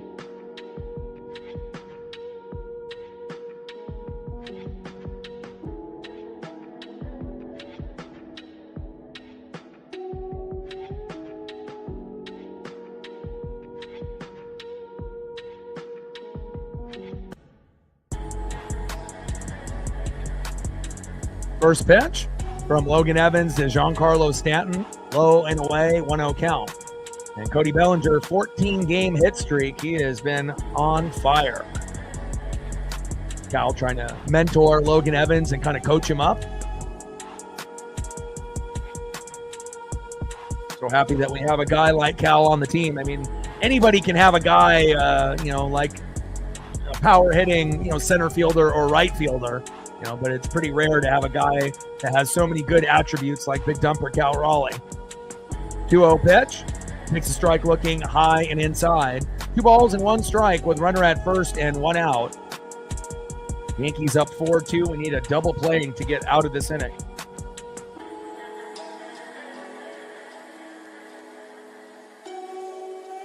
Two-one pitch. Takes another strike looking right down the middle. Nice pitch there by Evans. 2 balls, 2 strikes to Giancarlo Stanton. Bottom of the 5th, 4-2 Yankees. We've seen home runs by Jazz Chisholm Jr. as well as JP Crawford and Jorge Polanco.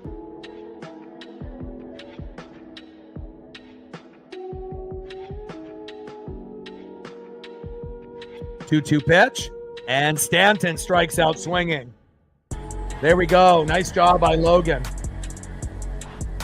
There we go, my boy. 2 away. Nice job, Logan. Next up, 1 for 2 with a run, 2 RBIs, a dinger, Jazz Chisholm Jr. All right, Logan, no more dingers for Jazz. Bottom of the 5th, runner at first and 2 outs. We're down by 2. We're chipping away, and hopefully we can get the score to be 4-3 by the next 2 innings, whether it be in the top of the 6th or the top of the 7th. And then if that happens, we should be right in business, with the last 3 innings to go. Hopefully only down a run. And then we'll see what bullpen, we're going to go to. But if we end up going with like Brash and Bizzardo, we should still be able to keep them at 4, hopefully. First pitch from Evans to Chisholm. Takes a strike looking right down the middle, 0-1 count.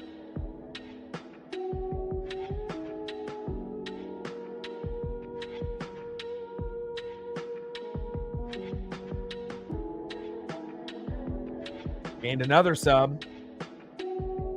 43 to go to get to 21,000. And we've been doing really well. We've been gaining about 5 to 15 subs every day. So shout out to all the new subs and all the new individuals supporting the channel. I appreciate it very much. 0-2 pitch, low and away. 1 ball and 2 strikes from Evans to Chisholm Jr.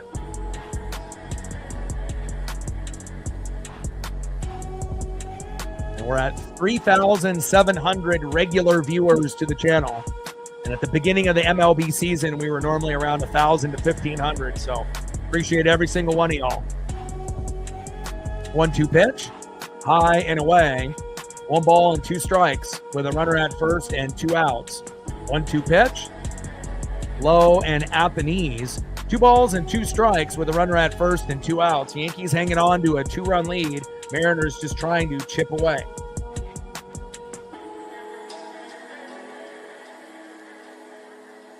We don't want them to, give up any more. 4 is the max. And as long as we don't bring in a guy like Legomina, obviously was terrible yesterday. We've seen Pop be terrible, no longer on the squad, and a few others. Back. See ya! And Jazz Chisholm Jr. homers again. 364 feet with Bellinger on board. 6-2 Yankees. Fuck. We can't get any breaks here today. Jazz fucking hitting 2 homers. Unbelievable. Next up is Paul Goldschmidt. And why did it have to be a 2-run jack? Why couldn't it have been a solo jack like ours? Making it extra hard for us to come back. I still think that, we can chip away, but now instead of trying to get 1, now we need to get 2 to get it to 6-4. In the next 2 innings, we need to score 2 runs. A lot of pressure. First pitch from Evans to Goldschmidt, low and away, 1-0 count.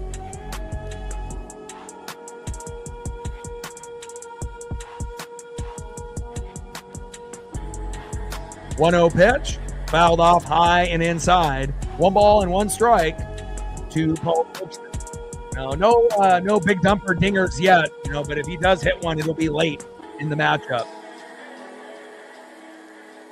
But again, the Yankees are tough in the Bronx. I mean, it's not like anybody can come in there and win. It's definitely a hard place to win games. 1-1 pitch, fouled off high and inside. 1 ball and 2 strikes to Paul Goldschmidt. 7th career multi-homer game for Jazz Chisholm Jr. I mean, like I said, it would be really nice if we played shitty teams like the Pirates. If you want to talk about suck, I don't think we suck. It's just we're playing a good team on the road, But again, it's not like we're going to be able to play the Pittsburgh Pirates 162 games in a season, and win games 6-0, 1-0, and 1-0. When you end up playing the Yankees or the Tigers, it's going to be tough. I mean, we're going to have a chance to get swept, by both teams if we're not really careful. So 2-2 pitch, high and away. Count now is full. 3 balls and 2 strikes with nobody on and 2 outs. 6-2 Yankees lead with a 2-home run game by Jazz Chisholm Jr. In play, and Goldschmidt singles to right. Stop the bleeding, baby.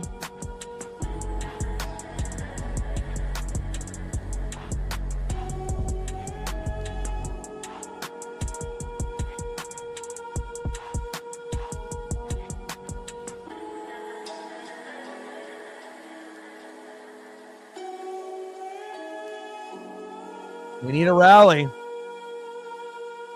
Next up is 0 for 2, Austin Wells.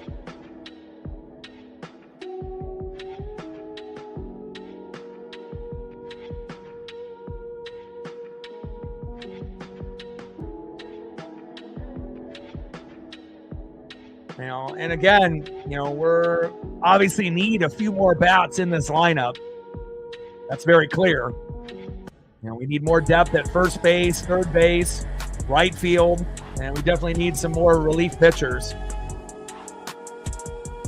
And you got to remember, Logan Evans is a rookie, so it's not like he's a 10-year vet. This is, he's only been in the big leagues for a couple months. And again, sometimes it's going to be great. We've seen Logan Evans dominate at home, and that's where pitchers feel comfortable. But, this is another, road loss where he still hasn't been able to figure out how to win on the road. But again, let's be real for a second, right? It wouldn't matter if it was Logan Evans or Logan Gilbert or George Kirby, Luis Castillo, Emerson Hancock, Bryce Miller. I mean, it could literally be anybody, even Brian Wu, and you can end up giving up 4 or 5 runs with any of our guys. But then we know when they're on, we can end up having a 10 to 14K kind of game and giving up none. So, you have to realize that when you go against a team like New York, it's always going to be a battle. It's never going to be easy. Especially with the amount of money that they, pay with their payroll. They're always going to have good players on their team. They may not win the World Series, every year or even get to a World Series, but that doesn't mean that they're not going to be competitive, especially with the money they spent. So, but we're down 4. I was hoping that we'd only be down 2 once maybe the starters were out, but Jazz ruined that. And Logan is out, and we'll see how they approach this on who they bring in. They're going to bring in Vargas. So to me, that says that they've given up on this game. because again, if they thought that they actually had a chance and you had some confidence, you wouldn't be bringing in Vargas. You'd be bringing in Brash or Bizzardo, right? To make sure that we're only down by 4. And if the bats come alive, like they did late in the game, you never know. It could end up being 6-5 in the 8th inning. But when you bring in a guy like Vargas, that pretty much tells me that, you gave up, that you're just waiting until tomorrow for Brian Wu. And I don't like that type of managing by Dan Wilson. I get it. We're down by 4. But again, we got Brian Wu on the bump tomorrow. But if you bring in a guy like Vargas and he's shitty, and then it might end up being like Legumina, where we're down 10-2. And at that point, if he gives up 4 or 5 runs, we're not coming back, right? We might not even be able to come back down 4. So hopefully this is the good Vargas, but I don't really like Carlos at all. I wish he wasn't on the team. He's the most wild pitcher on the roster, and I know at times he can be okay, and he gets us out of the jam there. Wells got caught stealing, or Goldschmidt got caught stealing at second, and he gets out of the inning there without really doing too much pitching, thank God. End of the 5th, 6-2 Yankees. All right, we need a comeback. Come on, Mariner Moose.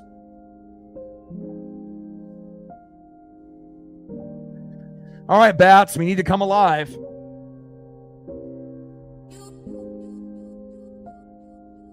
Next up, for the Mariners, 0 for 2 with a K, Julio Rodriguez. We need you to play. If Julio, steps up, maybe we can do something. But again, consistency is king.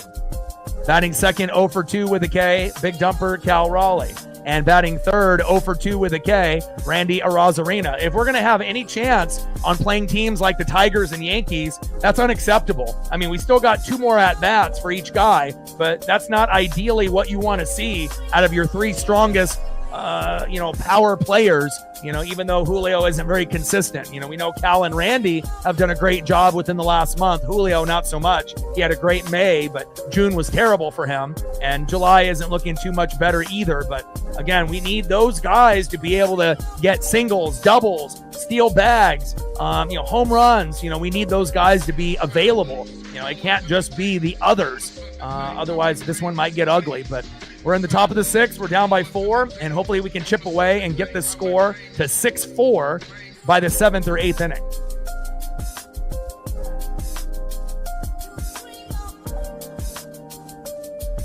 Trident's up. Let's go, M's. Like, sub, donate, comment, share. If you haven't smashed that like button yet, please do. Help us get to 100 likes before the stream ends. And we're at 25 on the dono train, 75 to go.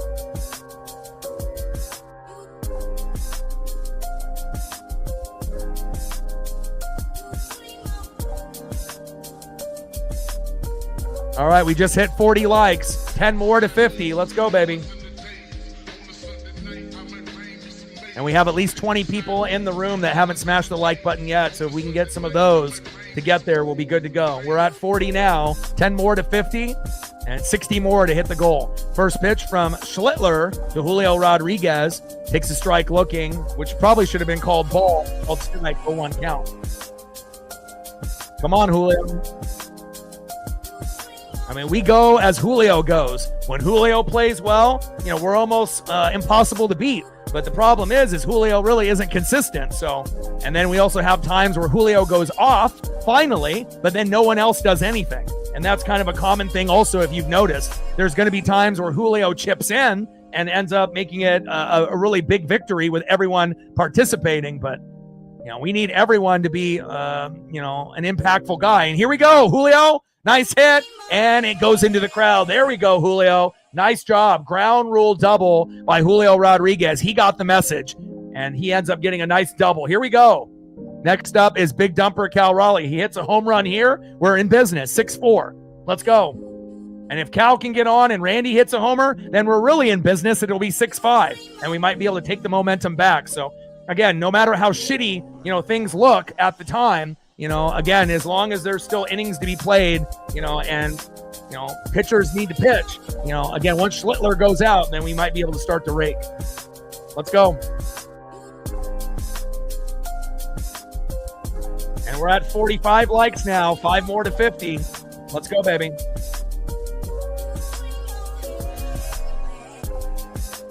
Top of the sixth, 6-2 Yankees. Julio finally getting a ground rule double at his third at-bat. And I think we're going to have a pitching change now. Schlittler, his day is done with Big Dumper coming up.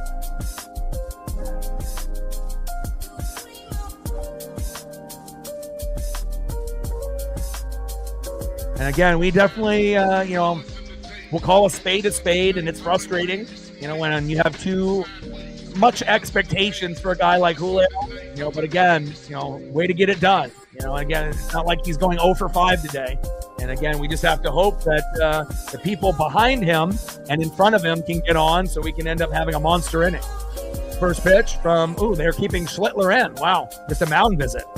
First pitch to Cal Raleigh, takes a strike looking right down the middle, 0-1 count. Come on, Cal. We want home run number 37. 267, 36 homers, 76 ribbies, OPS over 1,000 for a catcher, which is fucking insane. 0-1 pitch, big swing and a miss, high and away. No balls and 2 strikes to Big Dumper Cal Raleigh.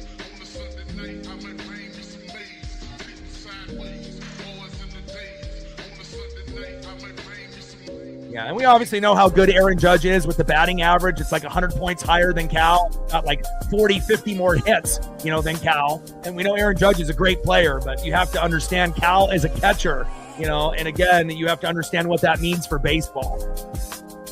It's, having Cal being a catcher, that's like, a defensive player winning MVP or like an offensive lineman, getting recognition as one of the best in the world. It's like not something that you typically get, often. It's very, very rare. 1-2 pitch, high and inside. 2 balls and 2 strikes from Schlittler to Cal Raleigh. Come on, Cal. And we'll take a single, we'll take a double, we'll take a walk, we'll take a hit by a pitch as long as you don't get hurt. Just keep this inning going. And hopefully we can get the game to be 6-3 or 6-4, by the time we get to the 7th inning. Let's go, Cal. 2-2 pitch, and big swing and a miss. And we're going to have to wait for Cal to go against one of the bullpen guys, and hopefully that last at-bat, he'll homer like he did yesterday. 1 away. Okay, Cal, I still love you.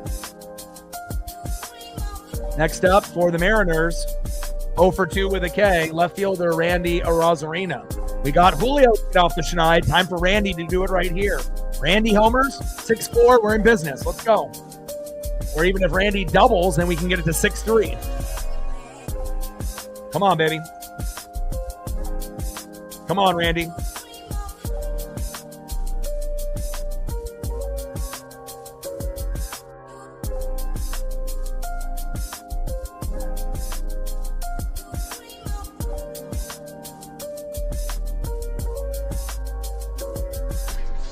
Seventh punch out, and then Schlittler's day is done. That's a pretty good MLB debut for Schlittler. I mean, obviously made the Mariners look a little silly. Did give up a couple home runs, but they were only solo dingers, and he got run support. So it's not like the Mariners are up 2-0 as they cue into the mom and dad crying. They're in the outfield in the stands, and gets a nice little standing ovation from the Bronx Bombers and all of the crowd there. See who they're going to be bringing in, and hopefully this will be our game now the rest of the way. But we'll see who they bring in, and they're going to be bringing in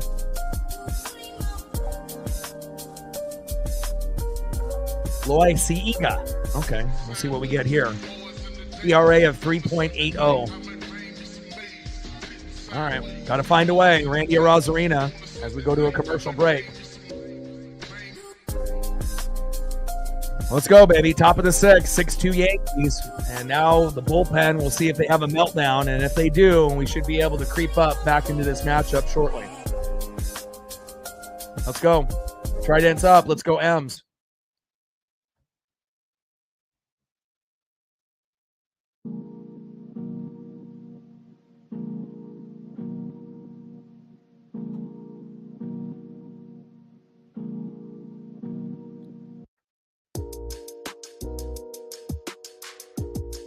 $20,957 subs. We need 43 more to get to 21,000. 3,700 regular viewers, and it keeps going up on the daily. I appreciate you guys very, very much. And shout out to all of the individuals across the world watching. United States, 70+%. Venezuela, 4.6. If you're watching from Venezuela, shout out to you. 3.2 in Mexico, 2.3 in Dominican Republic. Shout out to all the people watching in Mexico and the Dominican Republic. Canada, Philippines, Japan, Colombia, Nicaragua, Panama, and many, many others. And here we go.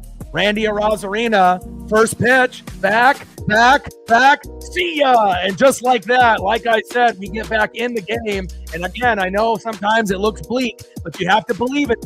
6-4 Yankees. Let's go.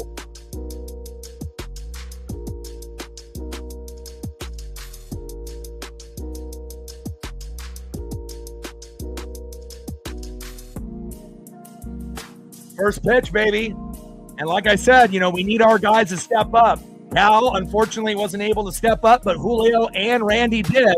And there you go, just like that. Schlittler goes out. We get a guy to come in. He has a fucking meltdown on the first pitch. Randy is waiting. And just like that, momentum is shifted. And it's our game the rest of the way. Let's fucking go. Hell yeah. There we go. And remember, we need, home runs by other guys other than Cal. It can't be Cal every day. And we've been able to get some good production. Homer from JP Crawford, homer by Polo, homer by Randy, and we're right back in it, baby. Let's go. 0-1 pitch, fouled off, high and inside. No balls and 2 strikes to Jorge Polanco. Let's go. And again, when you get down early and, you're down 3-0, it gets tough. I won't lie, but again, you have to just look at every aspect of the game. And, some games like yesterday, after Giancarlo hit the homer, you heard me say it's over. And I meant it, again, now I hope that, they come back, but you have that feeling. But today feels a little different. And Polo pops out to first, 2 away. All right, let's see if Luke Raley can add on some damage and if he can join the home run party here.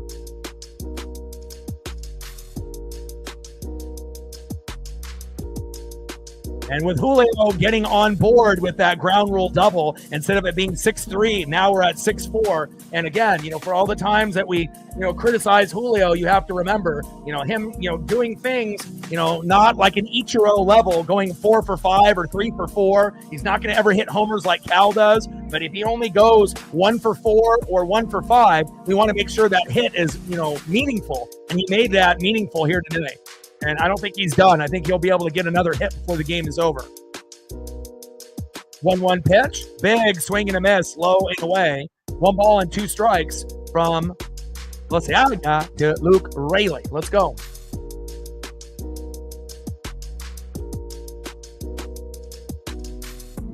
Well, yeah, within the last month, Randy has been on fire. That's for damn sure. But nice that we're competing and it's not just a blowout here today.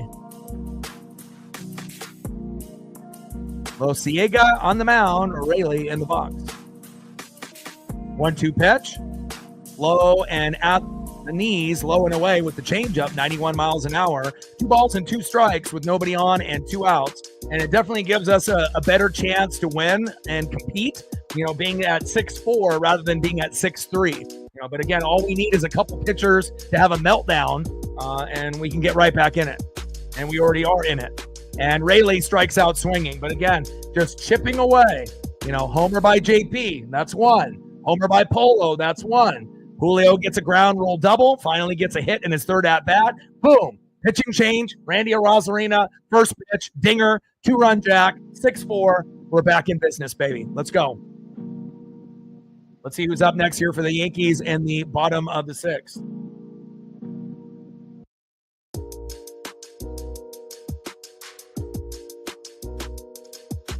Next up, 1 for 2 in the 8-hole, shortstop Anthony Volpe. Batting second in the 9-hole, 0 for 2, third baseman Oswald Peraza. And batting third, 2 for 3 with a run, Jason Dominguez.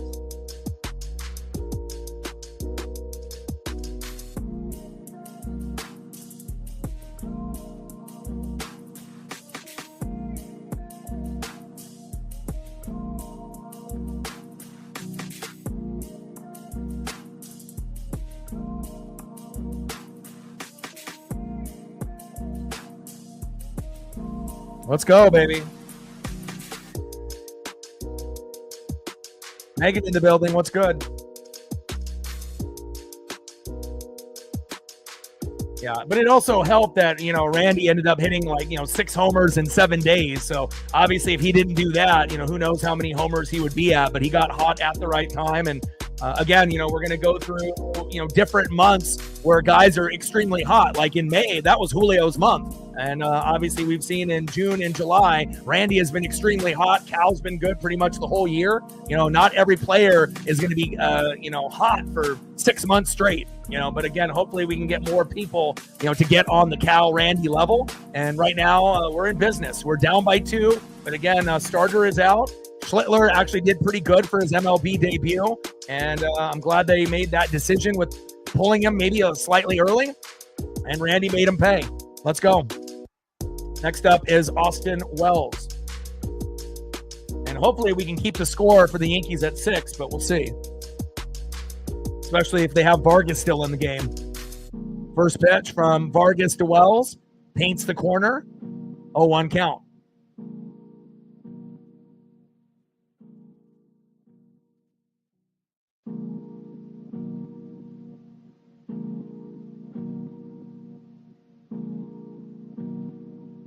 Jacob Mizorowski. That guy's insane. Looks like he might be the new phenom, like the new Skeens in 2025. 0-1 pitch, fouled off, high and away. No balls and 2 strikes from Vargas to Wells. And again, we'll find out how this goes. And hopefully after Vargas, we go with, we're probably not going to see Brash. They'll save him for tomorrow. So if it was me, I would probably go Bizzardo after Vargas. That way that the team knows that we're trying to win. Not just trying to go with like a Pop, Legomina, Snyder, Thornton meltdown. And again, Vargas is a guy that can, lose us games. He has a couple times already this year, So hopefully we get the good Vargas here today. 0-2 pitch, high and away. 1 ball and 2 strikes with nobody on and no outs. Always a competitive matchup when we play the Yankees most of the time. It ended up being a blowout yesterday, but Cal got a homer late in garbage time, and hopefully we can keep this score somewhat close. And Wells hits a ground rule double in the same spot Julio did in the previous inning, and Wells to second. Next up is Anthony Volpe. First pitch, takes a strike looking, high and inside. Should have been called ball, but is a strike, 0-1 count.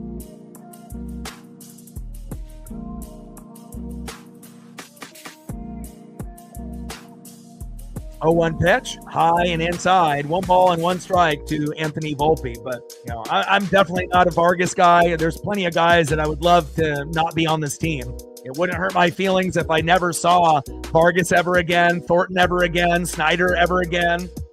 There's quite a few. I love me some Brash.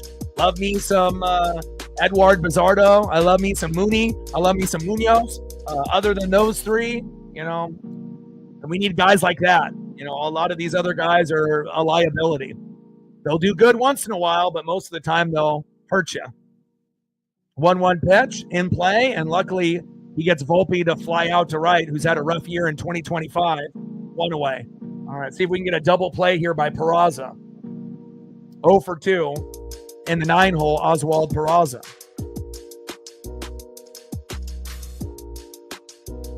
First pitch, takes a strike looking, high and inside, 0-1 count. And you can always tell when the guys that are shaky, and when they end up pitching well, is they usually get that first pitch strike or they get ahead of the count. And then eventually, the batter will swing at some garbage and then we get bailed out. It's not like he's going to get a bunch of punch outs. He just has to get that first strike. Then maybe they'll foul off the second or pitch another strike like right here. And now you have an 0-2. And then you just have to hope if you do pitch garbage from an 0-2 count, you're probably still going to get out of the inning. You just can't be in a 2-0 count and continue to pitch garbage because that's going to lead to a walk or a plunk or something terrible like a home run.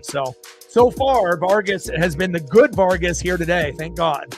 But we got 2 more outs to go. Let's see if he can punch out Peraza or if we can get a double play here. 0-2 pitch, fouls it off low and away. No balls and 2 strikes with a runner at second and 1 out. We've been cutting into this lead like I said we would. And again, it felt like it was going to be a little bit more competitive today. You just hope that both Logans didn't give up 4 runs. They're better than that. But this Bronx Bomber Yankee team, they're 9 games above 500. And you got to remember, they were in first place like us at the beginning of the year. And the Blue Jays and the Astros have overtaken the divisions. But that doesn't mean that the Yankees and the Mariners can't do damage in the playoffs. And, both of us are kind of in a similar position. We're looking up at teams that we were better than at the beginning of the year, but have been better than us lately. Bottom of the 6th, 6-4 Yankees, runner at second with 1 out, no balls and 2 strikes for Vargas to Peraza. Here we go. Come on now. And you got to think about how many games you've watched the Mariners hit no home runs. So to be able to get that home run late by Cal, kind of carried over to today. And we've seen homers by JP, Polo, and Randy.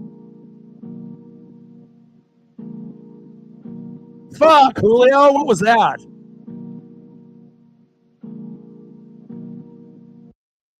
Unbelievable.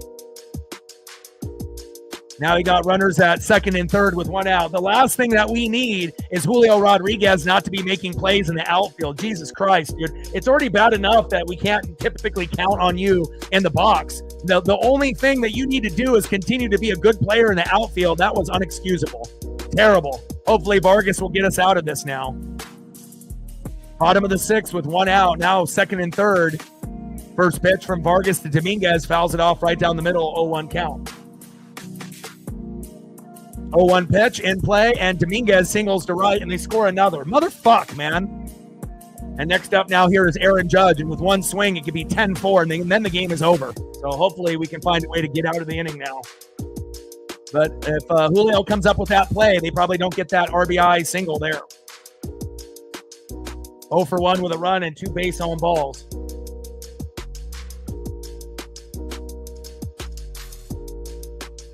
Dylan Moore had 8 homers at the beginning of the year, and I was at the game on the 4th of July where he finally homered again for the first time in months. But, he's a player that's kind of expendable at this point. He's not an everyday player. He's kind of a liability. In his last 50 at-bats, they haven't been good. He was lucky to get that homer on the 4th of July. And again, we've seen Solano, be terrible and get better lately. We've seen Polo be red hot with homers like Dylan Moore, but Polo has cooled off, so to speak, but it still is occasionally hitting a homer here and there like he did today. But I don't know. I feel like if we sent Demo down to AAA and brought up Harry Ford, that would probably do better for us at this point. But, Dylan right now is more of a liability, just kind of an emergency player. Maybe should go to AAA. Or, maybe cut him. I'm not sure if we have room for him. 1-1 pitch, fouled off. Low and at the knees. 1 ball and 2 strikes from Vargas to Judge.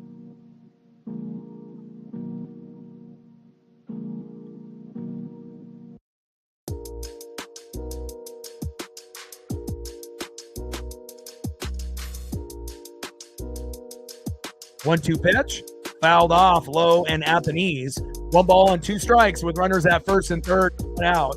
And again, if they were actually serious about trying to be able to win this game and not try to save everyone for just 1 game, we would have been in a better spot. We should have had Bizzardo come out, and maybe the game would be 6-4, and we're right in position to, come back and win, or at least tie and make it interesting. But, I don't really like the way that Dan Wilson manages. It's like when we get in these tough spots, he just tries to save everyone for that last game, But what happens if Brian Wu gives up 4 runs tomorrow? Then you're not even going to get to use Brash, Bizzardo, or Mooney. So it's like, he's always thinking like 1 or 2 games ahead, but that's not a smart way to be able to manage on an elite level. You got to be able to, keep the lead, somewhat close. Because if you put the wrong guy in, Vargas, it might end up exploding from 6-4 to 7-4 to 10-4. And, if it gets to that point, we're not coming back. 1-2 pitch, low and away. 2 balls and 2 strikes to Aaron Judge.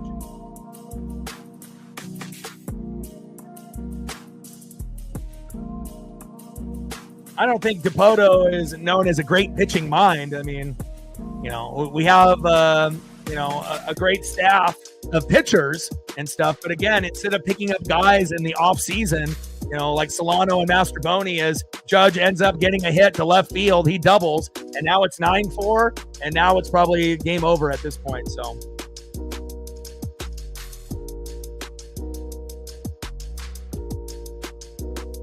But just like that, Vargas blowing another game. And, again, you have to understand who to put in. And, instead of picking up Mitch Garver and Jorge Polanco and Donovan Solano and Miles Mastroboni, they should have spent that money on pitchers, that they could move from starters to the pen or pen guys. We have plenty of guys in the farm that can be called up, but again, I'm not sure if they're ever going to learn. Bottom of the sixth, 9-4, and it was just a second ago, it was 6-4. And again, Vargas needs to go to AAA or be cut. Not a good player. And last time he gave up 3 runs when the game was 1-1 and we lost. It's like we're up 1-0 and then he gives up 3 and we lose 3-1. Like how many times are we going to go through this?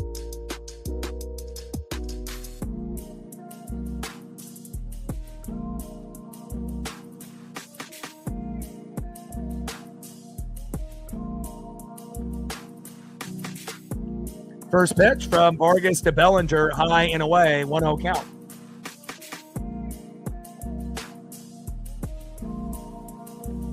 One-0 pitch, big swing and a miss, high and away, 1 ball and 1 strike from Vargas to Bellinger.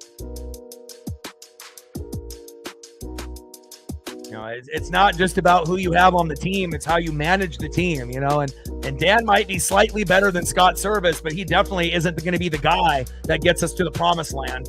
He just is, obviously he doesn't have a whole lot of experience, but again, you would think there'd be other people there helping him out as Bellinger lines out to left. Brutal, man. Especially with the way that we came back, we were fighting and fighting and fighting. We've hit 3 home runs, but 2 away. But it shows you all you have to do is have one guy to have a meltdown, and then, it's game over. Next up, 1 for 3 RBI and 2 Ks with a runner at second, Giancarlo Stanton. First pitch from Vargas to Stanton, takes a strike looking, 0-1 count. But they should have went with Brash or Pizzardo, and if they would have went that route, we would have been good to go. But then you bring in a player like Vargas, what do you think is going to happen? This shit happens not only at home, but especially on the road. 0-1 pitch. Takes another strike looking right down the middle. No balls and 2 strikes with a runner at second and 2 outs. But remember, at the beginning of the series, we want to shoot for 2 for 3 against the Yankees and 2 for 3 against the Tigers. But realistically, we're probably going to only win 1 for 3. And Stanton grounds out to third, throw to first, and we finally get out of that inning. But we're now down 5 instead of down 2. Going to be tough now to be able to come back. Let's go to the top of the 7th inning and see who's up next here for the Mariners. But the more that we produce here in these last 3 innings, the better chance of momentum with Brian Wu tomorrow. So hopefully we end up getting a couple more home runs and we keep battling, even if we lose. Next up, 1 for 2. In the 7-hole, right fielder Dominic Canzone. Batting second, 0 for 2 with a K. Third baseman, Ben Williamson. And batting third, 0 for 2 with 2 Ks, second baseman, Cole Young. Like, sub, donate, comment, share. If you haven't smashed that like button yet, please do. Help us get to 100 likes before the stream ends. And we're at 25 on the Dodo train, 75 to go.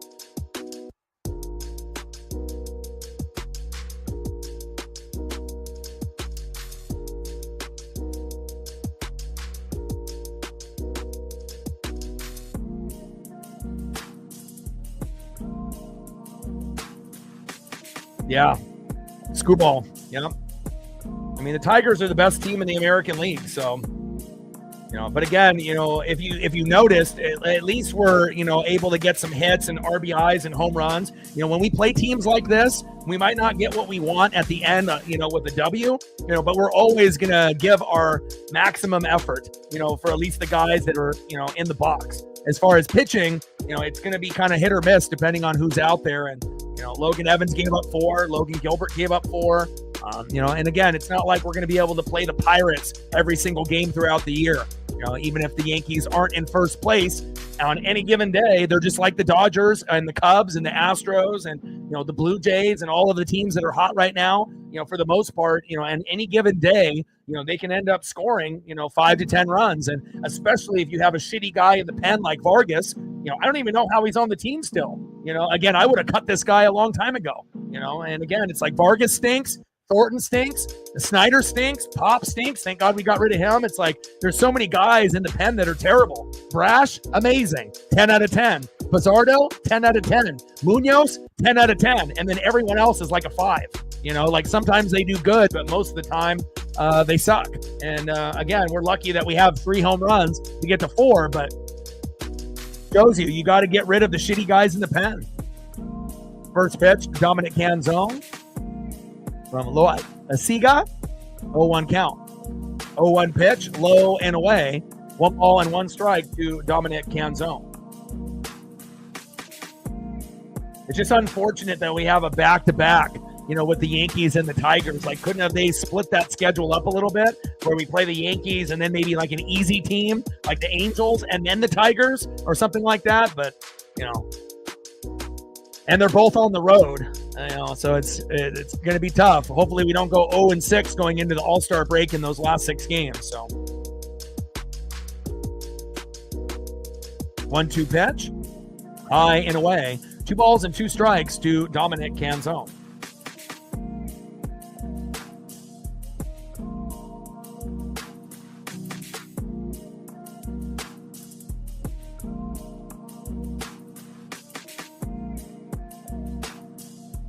Two pitch, and Canzone strikes out swinging. 1 away. Down goes Dom. Next up, 0 for 2 with a K, Ben Williamson.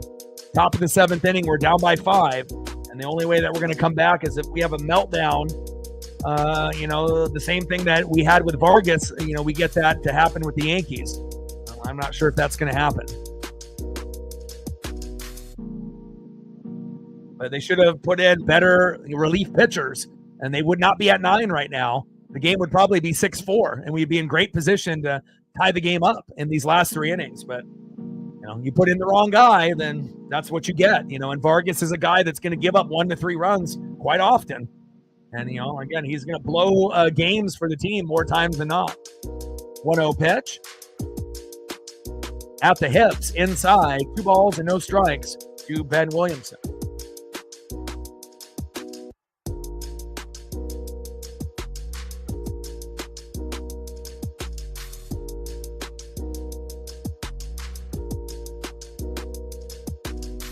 Two-0 pitch, high and away. Here we go. Finally, something going our way. 3-0 count to Ben Williamson. Take the walk, and then hopefully Cole can get a single, and then we can go back to JP. Williamson can get a walk. Cole can get a single. JP homers. Then we'll be at 9-7. And I know that would be a lot to ask since JP already homered once. But hey, if Jazz Chisholm Jr. can homer twice, why can't JP? I mean, that might be the only way that we come back. If we get a nice little rally with these 3 batters with 1 out. Just trying to talk it into existence here. Because if we can get it to 9-7 with 2 innings to go, there will be a chance. But again, bringing Vargas in was kind of the beginning of the end there. That was a dumb move by Dan Wilson. 3-0 pitch. Takes a strike looking, even though that should have been a ball. Come on up. 3-1 pitch in play. And there we go. Ben Williamson with a double. I'll take that. Here we go. You just got to believe. I know a lot of times everyone else is going to be, it's over, but I'm always going to have that blind faith. Nice job by Ben. Even better than a walk, a fucking double. Next up is Cole Young. Let's go, Cole. Let's see if you can get a single. Come on, baby. Top of the 7th. We got a runner at second. You just got to chip away. Just try to get it to 9-6 or 9-7. Come on, Cole. And even if Cole takes a walk, whatever way that we have to get 2 guys on base, and then maybe JP can have a little bit of magic. Or maybe Julio after him. And we're very good with 2 outs. So, even when things look bleak, I mean, we have been in this situation before, being down, 5-0, to the Astros and scoring 7 runs in the 8th and the 9th combined and winning 7-6. So, we can come back down 5 runs. We've done it before a few times this year. But it looks like the Yankees are going to make a pitching change here. And hopefully we have a good result after this pitching change like we did last time. First pitch ended up being a homer to Randy Arozarena. Oh, I mean, it's not looking good right now, but again, you know, all you need is a meltdown and, you know, an inning or two to get right back in it. Looks like they're not going to make a pitching change, just a mound visit. Losiega to Cole Young. First pitch is fouled off, low and away. 0-1 count. Come on, Cole.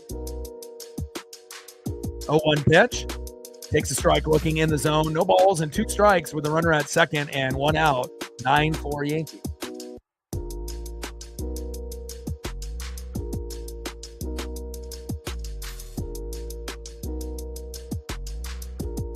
Come on, Cole.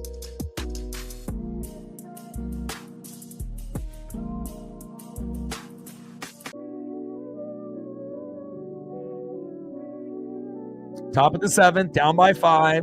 Williamson with a nice double towards third base. 0-2 pitch, fouled off, low and at the knees. No balls and 2 strikes with a runner at second. Ben Williamson with 1 out. Cole Young in the box. Losiega on the mound. Come on, baby.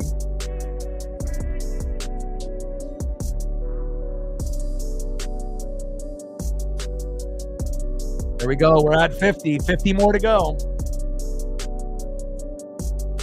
See if we can actually try to get, if we're not going to be able to hit 100, let's try to shoot for 75. 0-2 pitch. Fouled off again. No balls and 2 strikes. To Cole. Come on, Cole.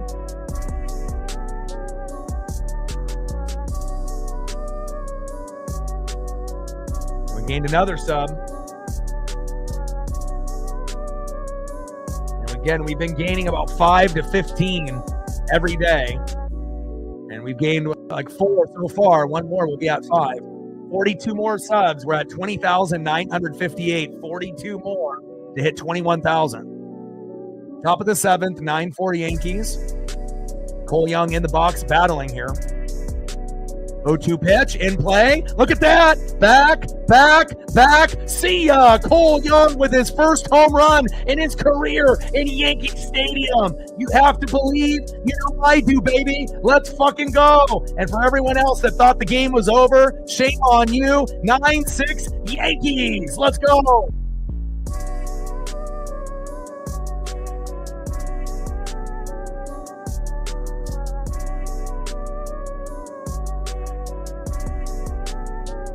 Let's go, baby. What a great time for Cole Young to have his first home run in his career. Let's go. Hell yeah. I mean, it might have only gone into the first or second row, but hopefully he gets that ball back from that fan. You know, I'm not sure if they'll throw it back. You know, we obviously know some teams will throw the opposing home run back, but hopefully they can get Cole that baseball, and I imagine they will. They might have to trade a few items to get that, but we're in it, and it shows you, no matter how bad things get, you know, as long as we have our guys, you know, in the box, still confident, you know, we can come back. We just got to make sure that we don't have another Vargas coming in to extend the lead for them. You know, it's like every time we've gotten close to tie it up, we've made a mistake, you know, and then they extend the lead. We catch up, they extend the lead. We catch up, they extend the lead. And as long as we don't have another Vargas meltdown, we might actually be able to come back. I'm not sure if we can win, but we're definitely making things interesting now. Nice job by Cole Young. First homer of the season, first one of his MLB career. Get him that baseball. And again, what did I say at the beginning of the broadcast? You know, it kind of felt a little bit different. We weren't going to lose the same way that we did yesterday. And, you know, when you hit 1 or 2 home runs, what did I say? It typically turns into 3 and 4 home runs. And now we're at 4 home runs. So, again, my ESP is on point. We finally have caught up. And, again, just imagine if we didn't bring in Vargas, the game would be tied. It would be 6-6 right now.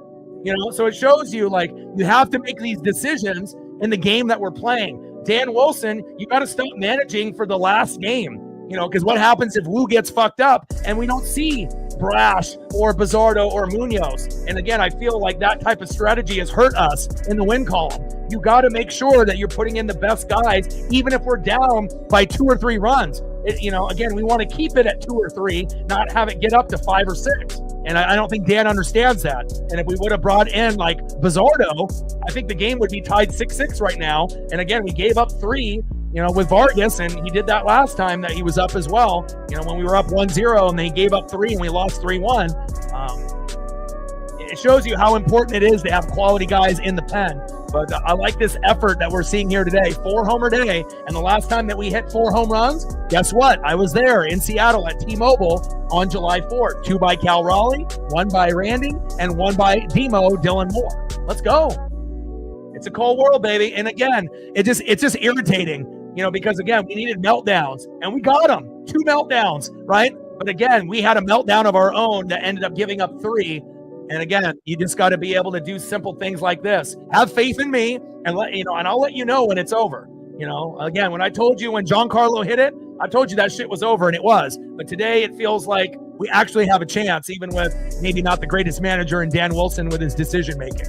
Top of the 7th, first pitch to JP Crawford. Takes a strike looking, 0-1 count. Come on, JP.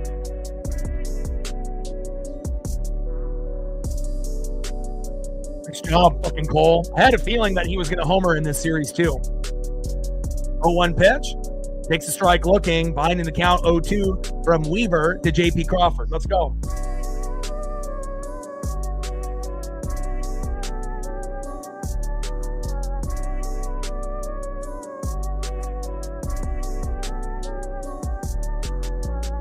And you've seen 2 guys that hit home runs, with Polo and Randy. That's expected. Then with JP and Cole, they're more, singles hitters. So it's like you're getting good production, even out of guys that normally just hit singles. 1-2 pitch, fouled off. 1 ball and 2 strikes to JP Crawford. And we need to make sure we maximize this inning. We have to try to get to 9-7 or 9-8 before this inning ends. So that way we have 2 more innings to go for potential 2 more meltdowns by the Yankee bullpen. And so far, again, if we didn't bring in Vargas, the game is 6-6. But right now we're down 3. But if we can cut into this lead and get at least 1 more run, I'm not trying to get too greedy. It could really help us out as JP strikes out swinging 2 away. All right, here we go. And this would be a great time for one of these, right? Solo dinger by Julio Rodriguez to make it 9-7, right? Solo dinger by Cal Raleigh, right? 9-8. Let's go.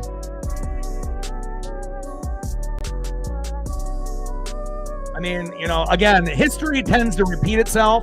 Records are meant to be broken, but this isn't just for the Mariners. I mean, if you watch this stream on a regular basis, I'll have ESP moments maybe 2 or 3 times every stream, sometimes even more, regardless if we're doing baseball, basketball, football, hockey, NASCAR. It don't matter. I read a lot. I watch a lot of film, and sometimes you just have that feeling. And Julio goes out, but he ended up getting us the ground rule double to get the home run there. And, again, it's like in these key situations, you want Julio to be consistent. So that way, when we have these big moments where we need him to step up, then he does, like he did in his rookie season. Unfortunately, he doesn't do it there. But again, we'll see what happens with Cal and his last at bat potentially. They're in the 8th. Maybe he can get a homer and get it to 9-8, or 9-7. But we have to obviously hold the Yankees to 9. But we'll see who they end up bringing in, and that'll determine if the game goes into double digits for the Yankees or if they stay at 9. And it looks like, I wouldn't be staying with fucking Vargas, and that was a big mistake by going with him.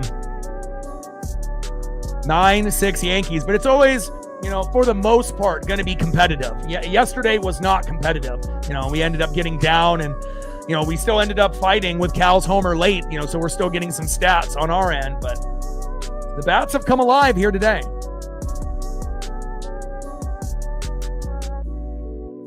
Next up, 2 for 3 with 2 runs and 4 ribbies, Jazz Chisholm Jr. Batting second, 1 for 3, Paul Goldschmidt. And batting third, 1 for 3 with a run, Austin Wells.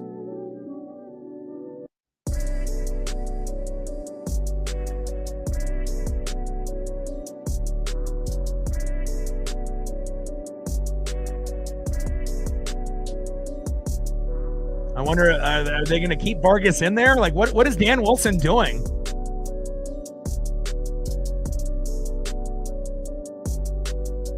We need a better fucking manager. If we had a better manager, hell, we'd have so many more wins.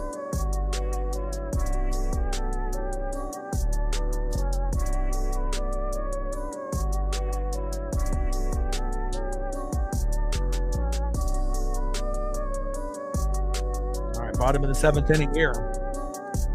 Yeah, I'm trying to be a baseball prophet.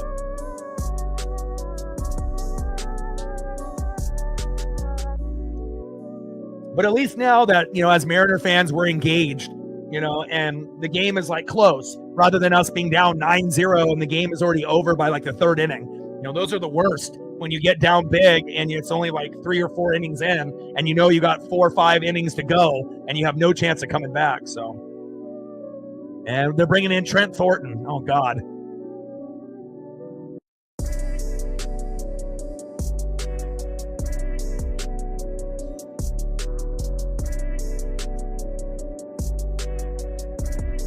Jazz with already 2 home runs. Can't have them get 3.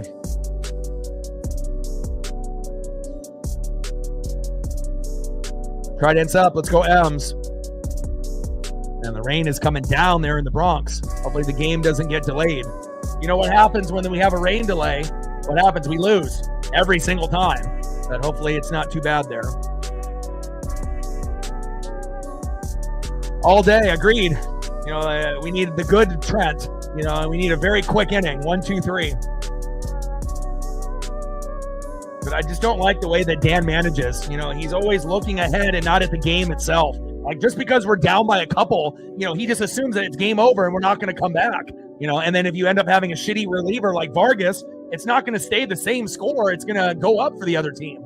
And then instead of only being down maybe 2 or 3, it's going to be like 6. And then, then you have to pray for a miracle. And luckily we've gotten that miracle a couple times today. How many Mariner fans thought we would get to 6 at this point? Like, not many, right? I mean, it's going to take a miracle for us to come back.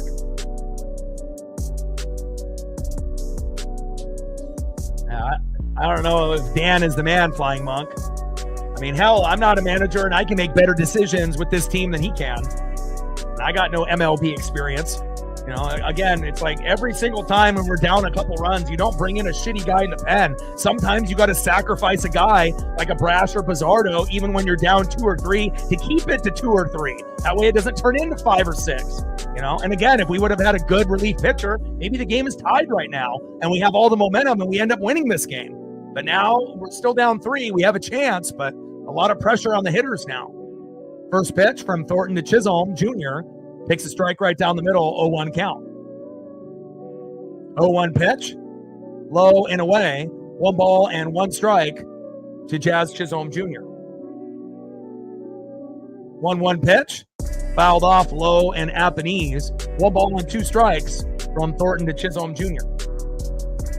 And again, it's not easy to find a great manager in baseball. I mean, how many good managers really are there? Like 5, out of 30 teams. It's not as easy to be able to find like a coordinator turning into a coach like in the NFL or in college football, where guys get fired and you can hire a guy. It's a lot harder to be able to get a great coach in the NBA and the MLB, especially the MLB though.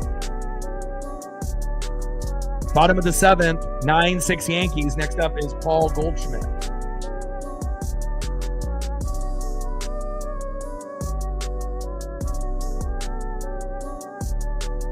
But name one time in this season where we're already, like almost like 90 games in, for most teams right now. Name one time in a game where we were down by 1, 2, or 3, right? Where they actually brought in a good relief pitcher. Name one time all year, right? So that way we can keep the lead close, instead of actually, putting in someone shitty and then having the lead go from 2 to 5 or from 3 to 6. I mean, every single time. There hasn't been one time where we've been down and we've seen Brash or Bizzardo. And I know sometimes you got to sacrifice a guy. But again, if you're saving guys for that last game, what happens if Wu gives up 4 runs and then there's no chance for a Brash or a Bizzardo or a Mooney? Then you don't see any of them the whole series. So hopefully he'll learn, but we'll find out. 0-2 pitch, fouled off by Paul Goldschmidt. No balls and 2 strikes with nobody on and 1 out. 9-6 Yankees here in the bottom of the 7th, and we need a couple more meltdowns by their pitchers, and we can come back.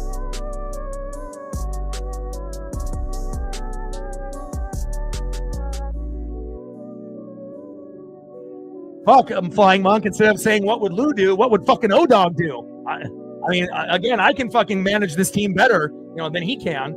It's just common sense most of the time. We're just like who to put in and who not to put in. And Goldschmidt fouls out to first, 2 away. And again, it's like, the whole thing where, you bring in guys, where like, righties on righties, lefties on lefties, and then they end up bringing in some shitty hitter just because it has to be opposite, a lefty pitcher to a righty hitter. Like, you're telling me that lefty pitchers, and if you have a lefty hitter, that they're not going to get a hit, even if they're a great player, and again, no bunting, again, it's like, we're not playing small ball, and again, Dan is, he's too safe with some of his managing techniques. I need to be able to have other guys, step up, Seitzer, Edgar, whoever, and tell him, bro, you're wrong. This is not the way to go, And again, I feel like managing alone, if he was better at managing, and I get it, he doesn't have any experience. This is just something they threw him in after we fired Service, right? But again, it's like if he actually understood how to be able to coach his team properly, just in bringing in the correct guys in the pen, we probably would have at least 5 more wins at this point, maybe more. Bottom of the 7th with a runner at first with 2 outs, and again, with Lou Piniella, he didn't really have to manage the same type of way because he had better players back then.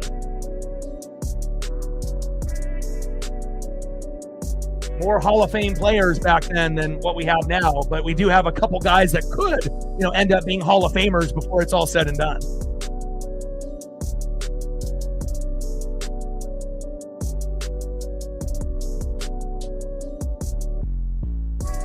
Yeah, Brash, Pizzardo, or Munoz, but it's like, you're only seeing those guys in limited action. I mean, we see Pizzardo the most. He has the 3rd most innings pitched in the American League, and he's been great. But, I mean, even Pizzardo, we can't pitch every day.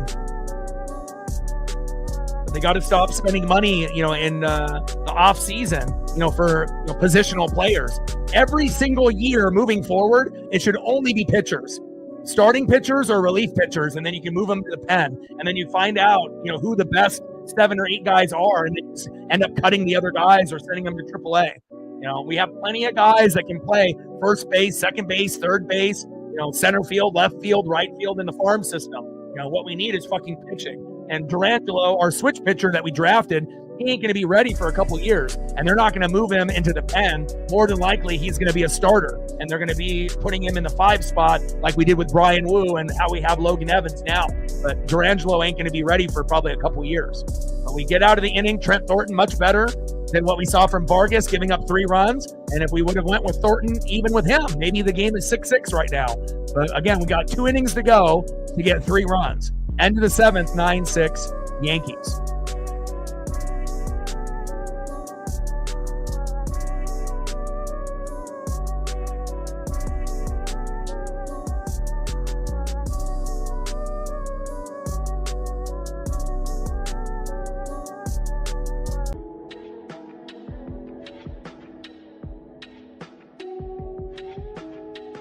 Next up at the top of the 8th, we need you to step up. This has to be the home run at bat.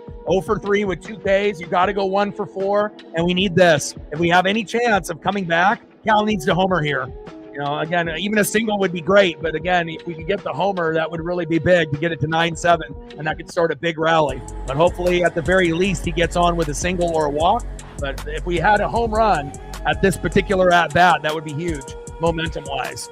And then batting second, 1 for 3 with a run, 2 RBIs and a K. Has a dinger in this game, Randy Arozarena, who's been absolutely electric for the last month. And another guy with a homer today, 1 for 2 with a run, RBI, and a walk, Jorge Polanco. I mean, best case scenario, home run by Cal, home run by Randy, home run by Polo, and we're tied at 9. But, I don't know. That might be, 1 in 10 billion. Like we have seen guys go back to back or back to back to back, but we would literally need like a meltdown. We would need the equivalent to Vargas on the Yankees, and we have to have that guy throw, shitty pitches at all 3 guys right down the middle. And, if that were to happen, that we would come back. First pitch from Weaver to Raleigh, big swing and a miss, a 1 count.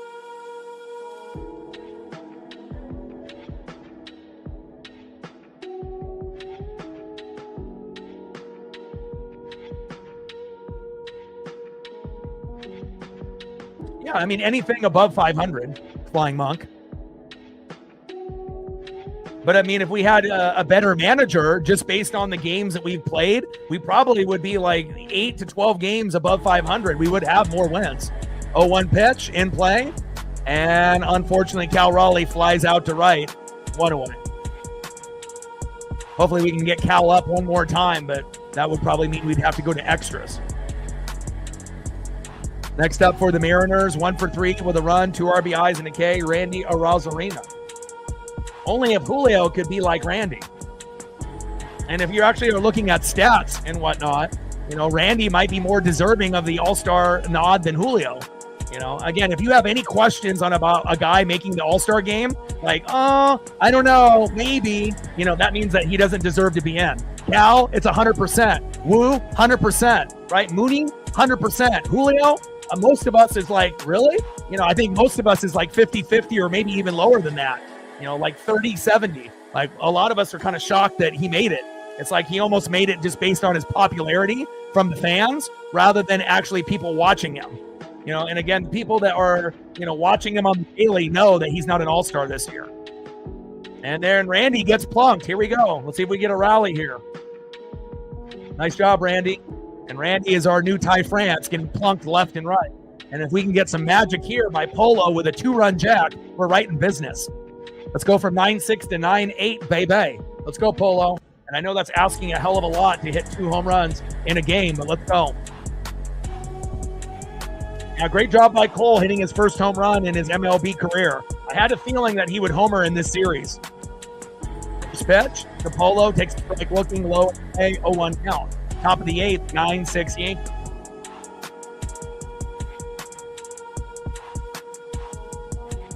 And I think also a lot of Mariner fans, you know, including myself, we got a little spoiled. You know, when we won 9 series in a row, just thinking that that was never going to end. And then once we scored 6 runs a game average for a month and a half, then we went to 1 to 3 runs for about a month and a half, and we're getting fucking our ass kicked. So, you know, there's going to be peaks and there's going to be valleys. There's going to be ups and there's going to be downs. But, you know, hopefully we can get back to where we were at the beginning of the year after the All-Star break.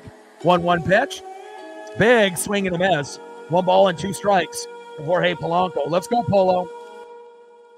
Like, sub, donate, comment, share. If you haven't smashed that like button yet, please do. Help us get to 100 likes on the stream before the stream ends. We'll be shooting for at least 75, and we're at 25 on the dono train, 75 to go. Top of the 8th, 9-6 Yankees. And at least the Mariners are fighting. At least it's not 9-0, and the game was already over in like the 3rd inning. 1-2 pitch, and Polo strikes out swinging, 2 away. All right, we're down to our potential last individual here. Come on, Luke. We need another guy to homer. You're 0 for 3 with a K. You got a runner at first. You hit a dinger here, and it's 9-8, and we actually would have a chance being down a run in the 9th. Come on, Luke. And Luke is overdue for a homer. It's been a minute since Luke has homered.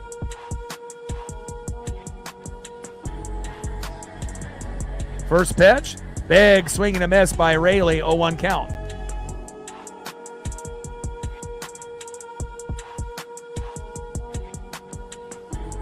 Come on, Luke. Do the unthinkable, Luke. Come on, baby. Let's go. Trident's up. You're overdue. I mean, hell, JP homered, and he hadn't homered since Father's Day. Come on, Luke. We need a nuke. I mean, even if we were to come back and we lose 9-8, that's going to carry over to tomorrow with Brian Wu. You know, just to show that even when we get down, we're still competing. 0-1 pitch, fouled off, behind in the count now 0-2. Runner at first with 2 outs. We're down 3. I mean, we need a little bit of Mariner magic here in these last 2 innings. And Rayleigh strikes out swinging on 3 pitches. That is not ideal. Come on, Luke. All right, now we have all the pressure in the world. We have to keep it to 3, and then we have to score 3 in the bottom of the 9th, which realistically is not going to happen, but you never know, you know. Hopefully we can get at least 1 or 2 to show that we're still competing in the bottom of the 9th, but it'll depend on who's up at the batter's box at that time. It's just frustrating because when we were down, I mean, if they didn't have Vargas, maybe the game is tied 6-6 at this point, so.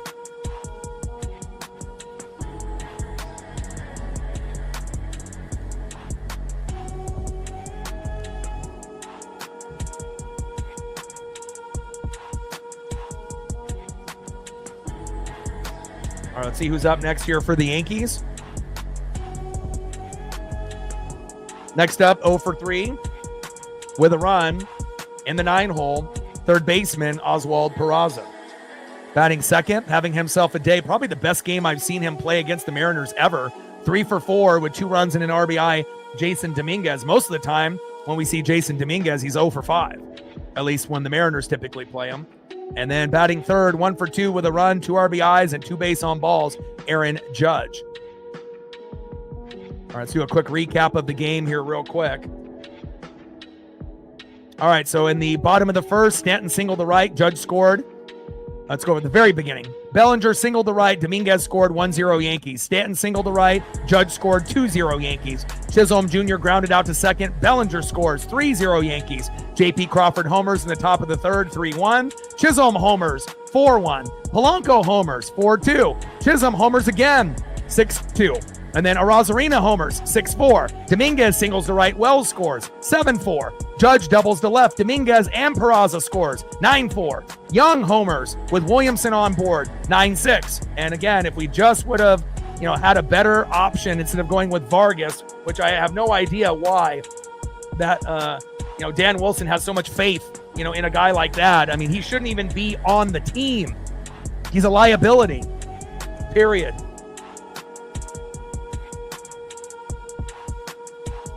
Let's go, baby. Let's finish strong.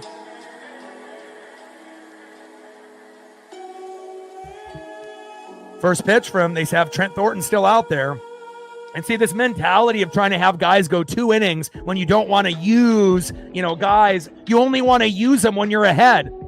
Well, wake up, Dan. Most of the time we're going to be tied or we're going to be down. We're not going to always be fucking ahead for you to put in Brash, Bizzardo, and then Mooney.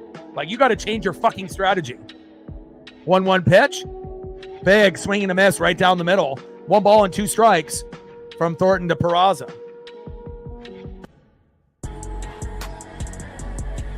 And obviously things always look bad when you're down 2-3 runs with like 4 or 5 innings to go, but you never know if your team can rally. And Peraza grounds out, throw to first, 1 away. Next up is Jason Dominguez. First pitch, high and away, 1-0 count.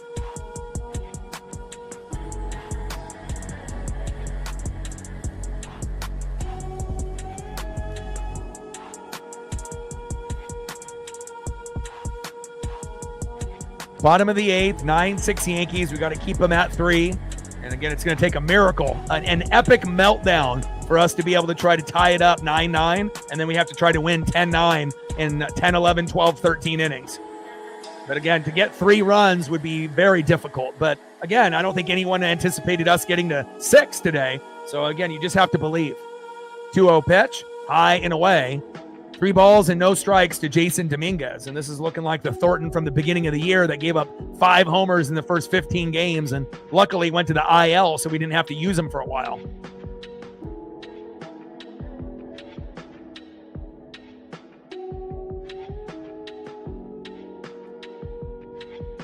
.3-0 pitch. Takes a strike looking right down the middle. 3 balls and 1 strike to Jason Dominguez. Sarah in the building. How are you? 3-1 pitch, and that is a walk. All right, we need a double play now. I don't think we're going to get it, though, especially if it's Aaron Judge. 1 for 2 with a run, 2 RBIs, and 2 walks. Bottom of the 8th with a runner at first and 1 out. 9-6 Yankees lead. Aaron Judge in the box. First pitch, takes a strike looking with a sweeper. 0-1 count.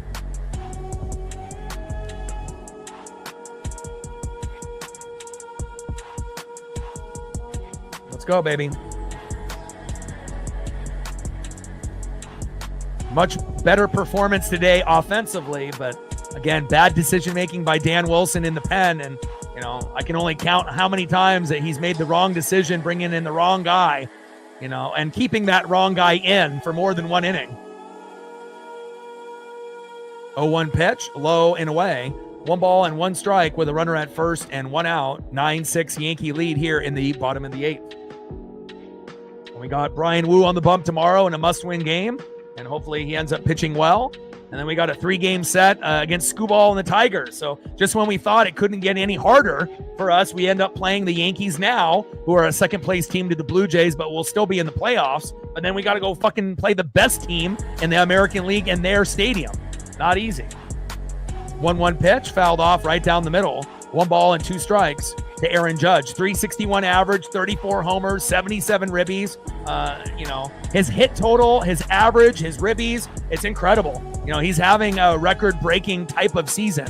And obviously Cal Raleigh is having that with his average and, home runs, because obviously if you got to think, he was a guy that normally would be hitting like 180 to 200 and now hitting like 250 to 260, which is pretty good for a catcher. And he's able to hit bombs from the left and the right. So, if there was ever a year that we had co-MVP in the American League, it definitely is this year.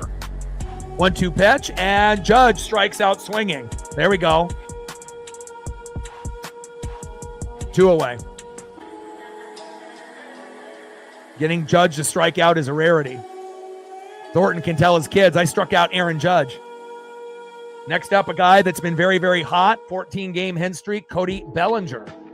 And you got to look at Bellinger's trajectory, playing on the Dodgers, playing on the Cubs, and playing on the Yankees. Has any player ever been so fucking lucky? You're not going to be in a World Series every year, and whatnot. But again, to play for 3 of the most storied franchise ever, Dodgers, Cubs, Yankees. What an incredibly lucky player to play in those stadiums with those fan bases. Incredible.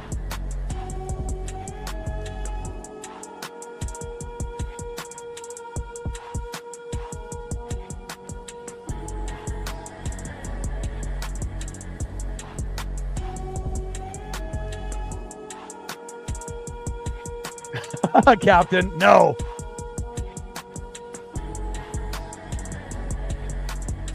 Demanding guy.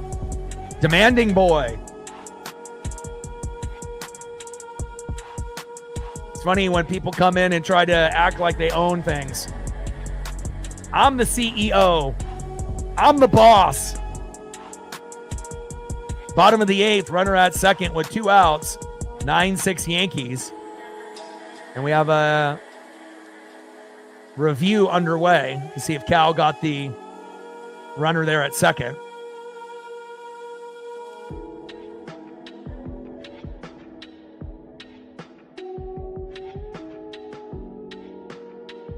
That is a good fun fact. Bellinger's dad played for the Yankees. Ooh, he looks like he's out. Young has a good tag right there. Great throw by Cal. He's out. Let's look at this other replay from the other angle. Let me look. He's out. He's out. He's out. And he got it. There we go. Good review. There we go. End of the 8th inning. Nice job by Cal. And let's see who we have up to see if we have any chance to even get one more run. All right, next up, 1 for 3 with a K. Dominic Canzone. We need a home run. Batting second, 1 for 3 with a run in the K. Ben Williamson. We need a double. And batting third, 1 for 3 with a run and 2 RBIs and 2 Ks. Cole Young. So we need a home run. We need a single or a double by Ben Williamson. And then we need another 2-run jack by Cole Young, even though he just hit his first home run in his MLB career a couple minutes ago. But that would be how we come back. Dom homers off the first pitch. Ben Williamson gets on with a single or a double, and then Cole Young either hits a home run or gets a single himself, and then you go back to the top of the order, and maybe even JP could be a guy that could hit 2 home runs. Considering we have so many guys that have hit homers today, someone can hit 2 home runs in a game for us. Come on now.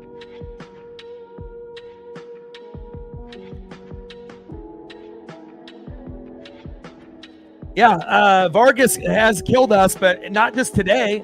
Think about how many games he's lost, for the Mariners. Even when we're up 1-0 and then you bring in Vargas, he gives up 3 runs and we lose 3-1. Like, there is no scenario where bringing in Vargas is good. Again, it's like you're pretty much just hoping that he doesn't fuck up, but again, the trust level, for Brash, 100%. Bizzardo, 100%. Munoz, 100%. And sometimes Bizzardo and Mooney are going to get fucked up from time to time. Gabe Spire, I think that the trust level is like maybe 75%. And, he'll fuck up once in a while, but overall it's right after Bizzardo. And then everyone else, is a liability. I don't trust anybody else in the pen besides those guys. And even Gabe Spire at times is not trustworthy. He goes through these, like moments where he's really, really good and then really, really bad and then really, really good again, but again, he's only lefty. So, and overall, I do like Gabe, but Bizzardo has leapfrogged him, in the bullpen rankings. Okay, here we go. First pitch from Williams to Canzone, takes a strike looking right down the middle. 0-1 count. 0-1 pitch, high and away from Williams. 1 ball and 1 strike to Dominic Canzone. Come on, Dom.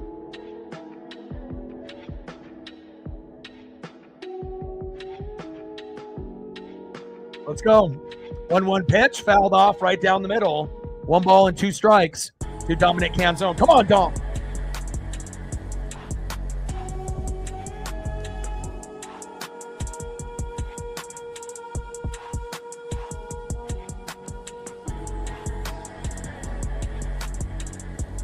But I just don't understand, why we try to get so many positional players and not try to load up on pitchers.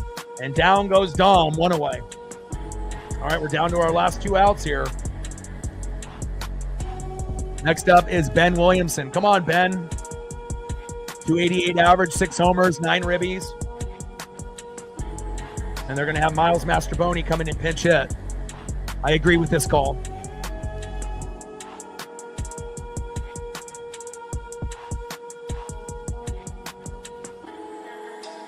If only Dylan Moore could be like Mastrobuoni, where he only plays, once every 3 to 4 games. And if he does pinch hit, it's like you're not playing every day. I wish that we could have more guys that were like Miles Mastrobuoni. But again, it shows you we definitely need a little bit more depth at first base, third base, and in right field. We need guys that can hit home runs for power in those positions. And unfortunately, we don't really have that at the moment. Sarah with the tour. Appreciate you. Stacks on stacks, racks on racks with a little Cactus Jack. Bang, bang. Thank you so much. We're at 27:73 to go.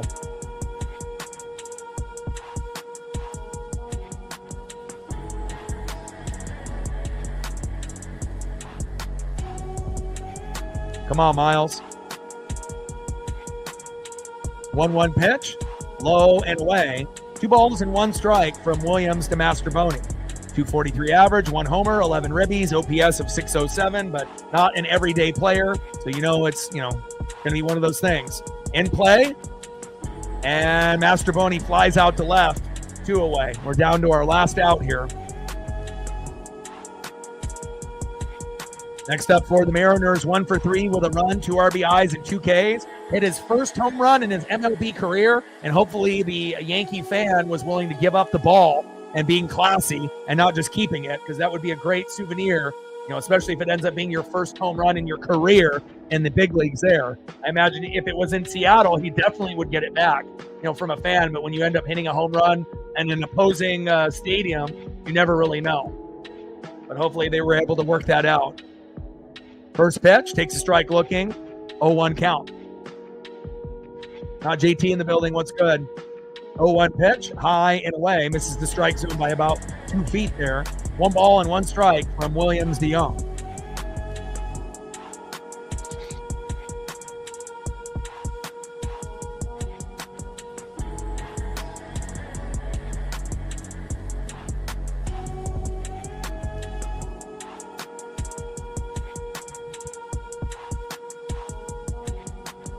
One pitch, big swing and a miss right down the middle. 1 ball and 2 strikes with nobody on and 2 outs. The Yankees just need 1 more strike and they end up winning this matchup.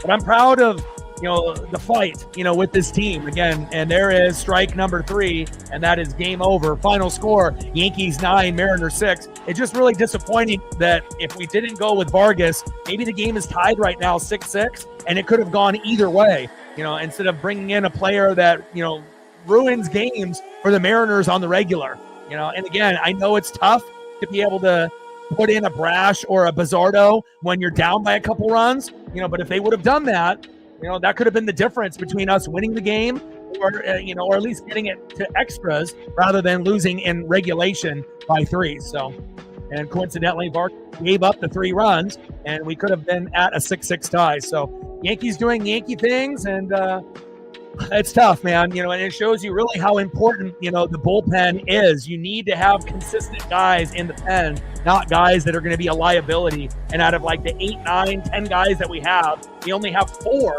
out of 10 that we can really trust. And the other guys are just, I don't want to say useless, but, I definitely wouldn't mind, getting some newbies here at the trade deadline, 2 or 3, to replace guys like Vargas because, he doesn't deserve a roster spot here, in my opinion.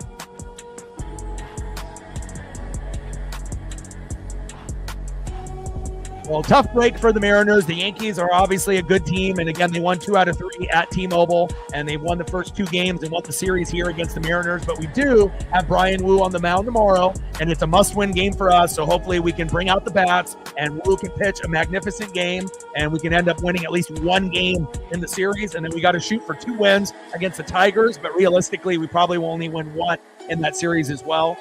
Going 2 for 4 in the last 6 games is not ideal, but it's better than going 0-6 going into the All-Star break. So we'll see where it goes. But again, I'm excited for tomorrow. A lot of home runs today. But again, the real thing that made us lose was bringing in Vargas when we were down. And hopefully Dan Wilson will realize, at some point or another, you're going to have to sacrifice a guy once in a while like a Brash or Bizzardo. And you can't just play them when we're ahead. If we're tied or we're down, even 1, 2, 3 runs, you got to sacrifice that guy and make sure the game stays close. Because if you bring in a Vargas, instead of being down by 3, it might be 6. And at that point, it may be too much from us to come back from. And that's what happened here today. We rallied, but we didn't have enough at the end of the day. Shout out to the Yankees. They got it done. And hopefully we'll be able to get back at it. Shout out to All Day, for doing a great job, as well as Captain. Shout out to Sarah and Monkey Kung Fu as well for the donos on the dono train. Final score, Yankees 9, Mariners 6. And again, I'll be live tomorrow, same time, same place, with Brian Wu on the mound, and I feel that we'll have a better chance tomorrow. Appreciate you guys very, very much. And again, I got one question for you. Well, talk sports like us. The boy Ryan, Northwest Sports Fanatics, right in stop, and I'm out. Go M's.